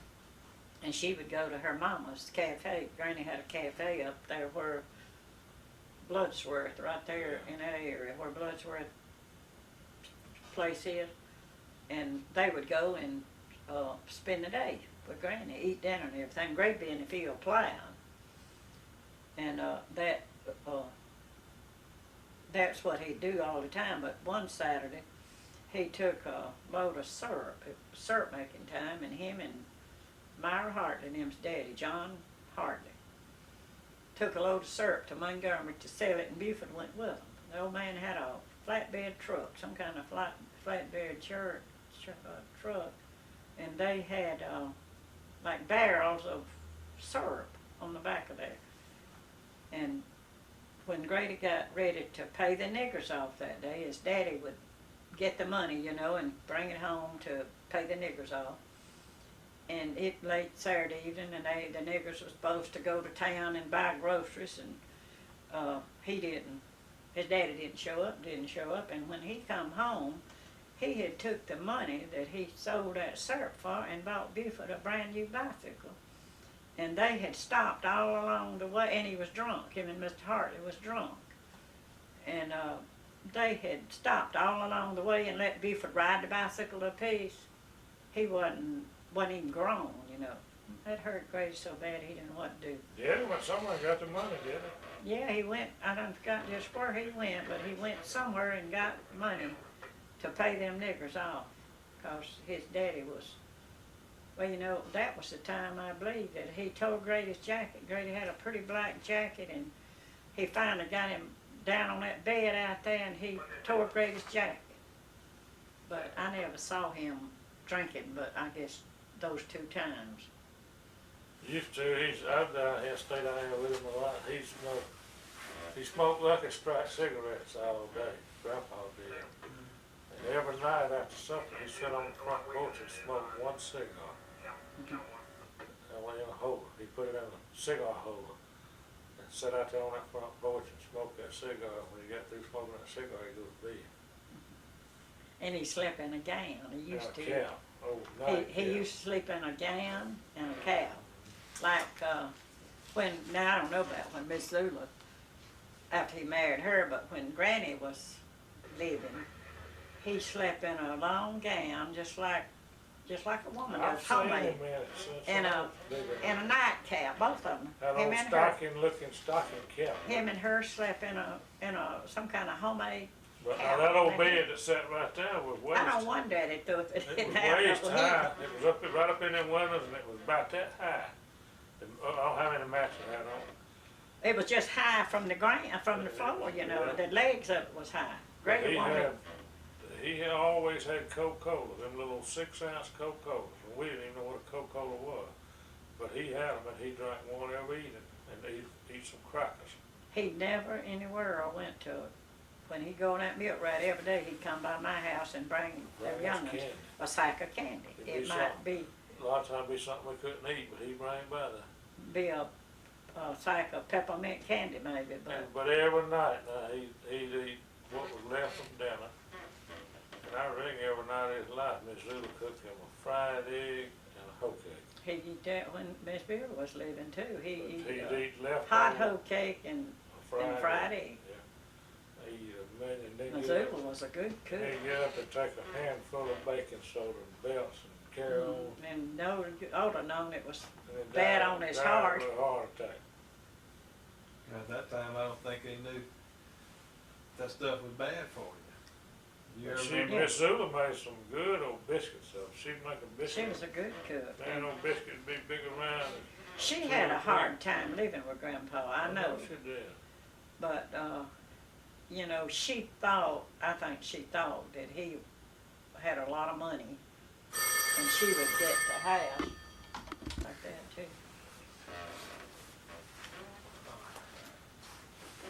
Well, how long was Grandpa and Miss Zula married? They married 19 long. years. 19 years. They had their ups and downs and, you know, like when you had to stay with him, she would go to Georgia sometimes They used to every go to year. her sisters, Well, she had a sister, Joe, and Hazel. Hazel. And Joe lived in Georgia, Perry, Georgia, I think. And she would, no matter how sick he was, she'd take Becky after Becky was born and leave Grandpa by himself. And he'd come up to my house and eat, of course, when Billy stayed down here. I think she was at home then. She was him, he was sick then. He had already had a heart attack or something. Had a Having prostate trouble, surgery. heart trouble or something, prostate trouble. I think he had prostate surgery or something. But he had a hard time. He took her back home, back to Bernard and them 2 or 3 times. And he said several times if she hadn't have got pregnant with Becky, they probably wouldn't never live together. I don't ever remember meeting Becky.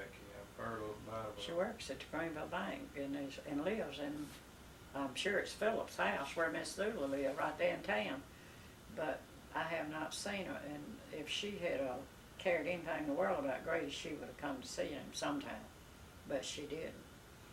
She never put her foot in this house, and every time we saw her, we'd invite her. Grady insisted on her coming to see us, and she would promise him she would, but after Tina Bud died, and we went to his funeral, and I couldn't get out and walk. It was right after I had my broke leg.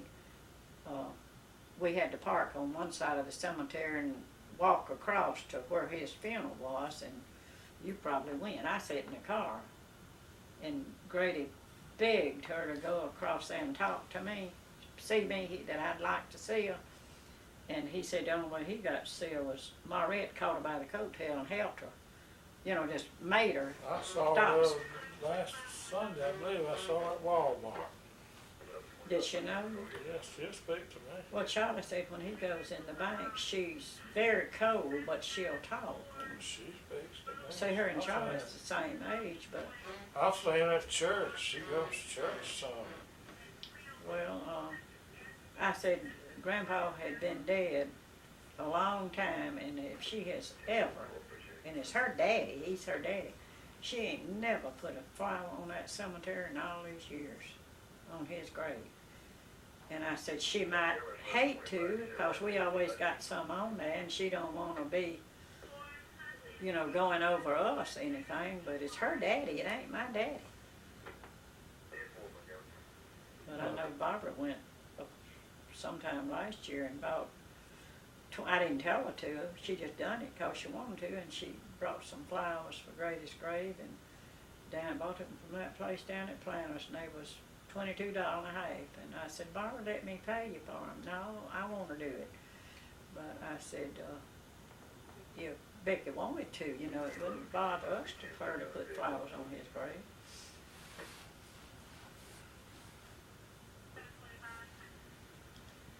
Well, I don't think anything else we can talk about.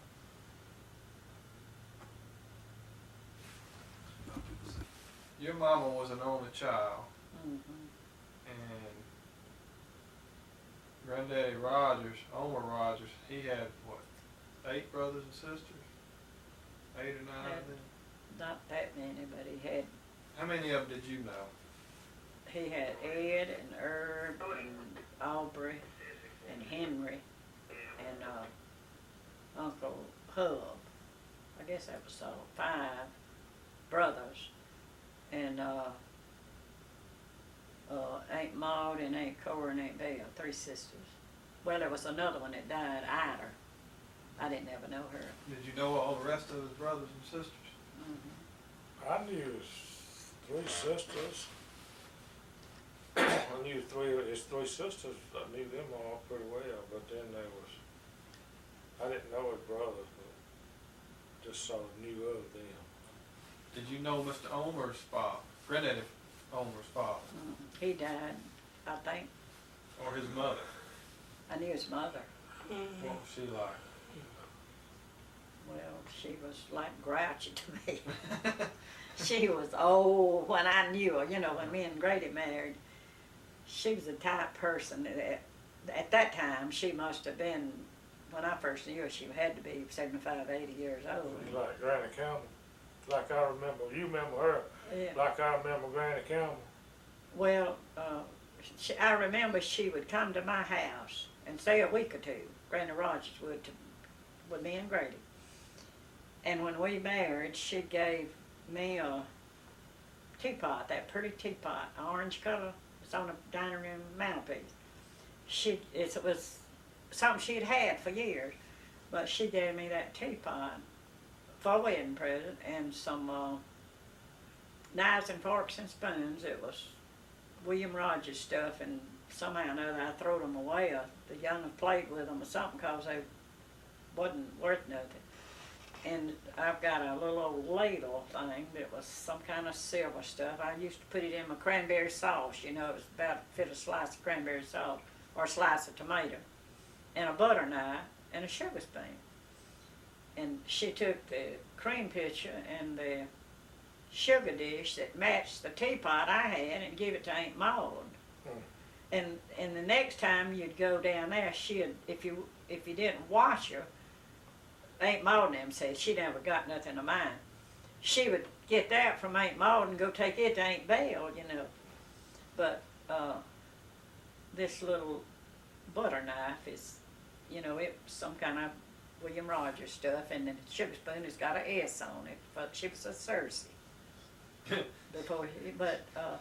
She let us borrow her sewing machine when Francis was little, and me and Grady kind of got on our feet and bought material, you know, and I could sew and make Francis dresses. Was that a hand pump?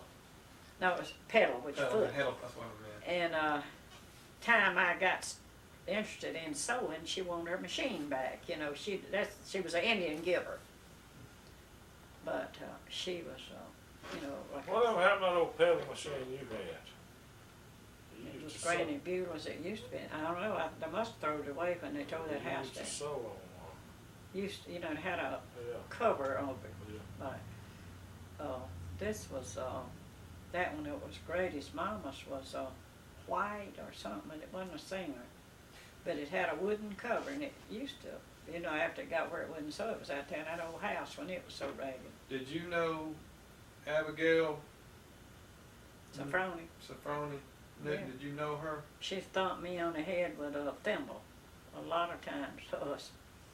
Was she a good woman? Yeah, she was a good old. She wasn't grouchy like. I was, let's see, Sue is 70 years, Sue is 70 and I'll be 78 my birthday. I must have been about 7.5 years old when Aunt Abby died, but I remember her well. I told some of them a while back, I wish to goodness I could see a picture of her. She was just an old-fashioned looking woman, wore long dresses and black aprons and had a Sunday bonnet that was black with little tucks. But Wonder why she never married. I don't know unless she was Mama's daddy's sister. And when Mama was born, well, 2 or 3 weeks after Mama was born, 6 weeks maybe, her mama died. Mama's mama died. What'd she die of? A complication from childbirth, I think. And Aunt Abby lived with her parents and Mama's daddy, and then when he married her mother and daddy was dead, and they lived together, and Mama's mama and Mama's daddy and Aunt Abby.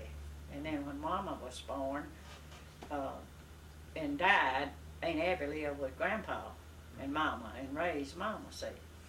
And when Mama was 16 years old, she married, he married, her daddy married Grandma Janie. Her name was, she was Janie Pryor. Mr. Benny Pryor name's her mama, you know, and Charlie Pryor. Who was this? Grandpa This married. was your grandfather that did My that? granddaddy married a woman named Janie Pryor. And Mama was 16 years old, and Mama didn't ever even live with him. She just lived on with with Aunt Abby. And then when my daddy and Mama married, few years later, Aunt Abby lived with them. See, and Mama has always lived with her from the time she was a baby until Aunt Abby died, when Sue, the last of Mama's children, was born. But she would set the coffee pot on a potholder or something on the table. We always eat in that Mama's dining room. Well, I remember when we lived across the road, remember a little bit about it. I remember moving from over there. We lived in a big old house over there. It had a dog trot, what they called a dog trot. You know, the kitchen was off. The dining room and kitchen and little pantry was off from the big house, we called it. Mm-hmm. And we would be scared to go across that little porch, like, you know, to go up in the other part of the house till all the rest of them. Mama said a lot of nights we'd lay down on the bench around the table and go to sleep. Wait till they got through in the kitchen and all. But I can remember carrying like pitchers and bowls and stuff across the road when we moved in that new house my daddy built.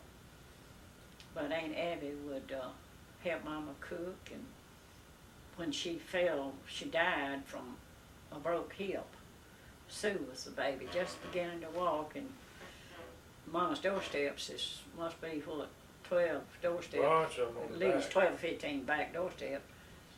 And Sue went to that back door and started out, and Aunt Abby grabbed her by the coattail. Sue was just beginning to walk, and Aunt Abby and Sue fell out the back doorsteps and rolled down in the yard, and she broke her hip, and she never did get over it. Did they do surgery to fix it, or? I don't remember just what they did, but I know she was, she died from that. but it didn't hurt Sue. But I remember Well, when she's she, a baby, she ain't gonna hardly get hurt, you can throw them around. That old house, when y'all moved in that house, it was a new house, yeah, but it wasn't nothing painted, was it? they never, Wasn't no well, paint no, on it. outside or inside wasn't painted. Was that back porch screened in? I've always remembered it being, you The know, well was right there. He did well that was on the well. back porch. They Did he could've, dig that well out, build a house? he dug, He built the house and dug the well where he he wanted. done the, I reckon he built the house and then dug the well, but the well was on the back porch. Yeah. And the Yeah. smokehouse was right out there by the back door. You used to Smokehouse still there. Yeah. But, the well, when they got had all kind of chicken houses and barns and cow a pens, big old lots. toilet down there, like a schoolhouse used. The toilet was like it's a two-seater, you know, big or old three toilet, seats. I believe it three. had 3 seats, so many other seats. Kinda had to, Somebody had to go 2 at a time, maybe. well, that happens with them. Grandma used to have a pretty flower garden out there with a fence around it. She had, She had a lot of flowers when she she was had, able to do it. between Aunt Evie's house and Mama's house, where that barn was, between that barn and Aunt Evie's is where Mama had a garden, and she had Well, see, I, rows of poppies. well, see, I don't remember that. I remember Uncle, the flower I mean, garden was between. She had strawberries and California poppies. You know, she'd plant rows of them. But no, she had a flower garden between her house and old Dave's house up there. Whose house was that house there when that grandma? See, that was Grandma Smith's and Grandpa's house. It That's was already there. where Dave then yeah. used to live. And then, that house that Ricky Atkins bought, you know, his daddy bought. Jules' old house. Elmo and Mamie lived down, that's where they lived when Elmo was born. Well, Granny, where were y'all going to church in the 50s and the 60s? Ebenezer. Y'all drive down there to Ebenezer? Mhm. Did y'all teach Sunday school classes or anything like that? We always went to Ebenezer. Well, I used to have a Sunday school class, but it's been a long time ago. But, That you taught? I taught the adult class at one time. When was that? It's been 20 years ago, I imagine. But we've always been to Ebenezer. Well, he was a member at First Baptist when we Grady was? married. Grandpa was too, and Grady's mama, but, Grady moved his letter to Ebenezer after we married. I reckon Yeah, you Grandpa oughta go. died. His membership was still at First Baptist, wasn't it? Yeah. You ought to go see. Well, you got anything else you want to say? No, I don't know. I don't know. Any- I get off on something that ain't pertaining to me. That's all Us. right. We can always edit things around a little bit. Mm. We'll have to talk again. Maybe it'll be more. You need to go sit on the ground and talk.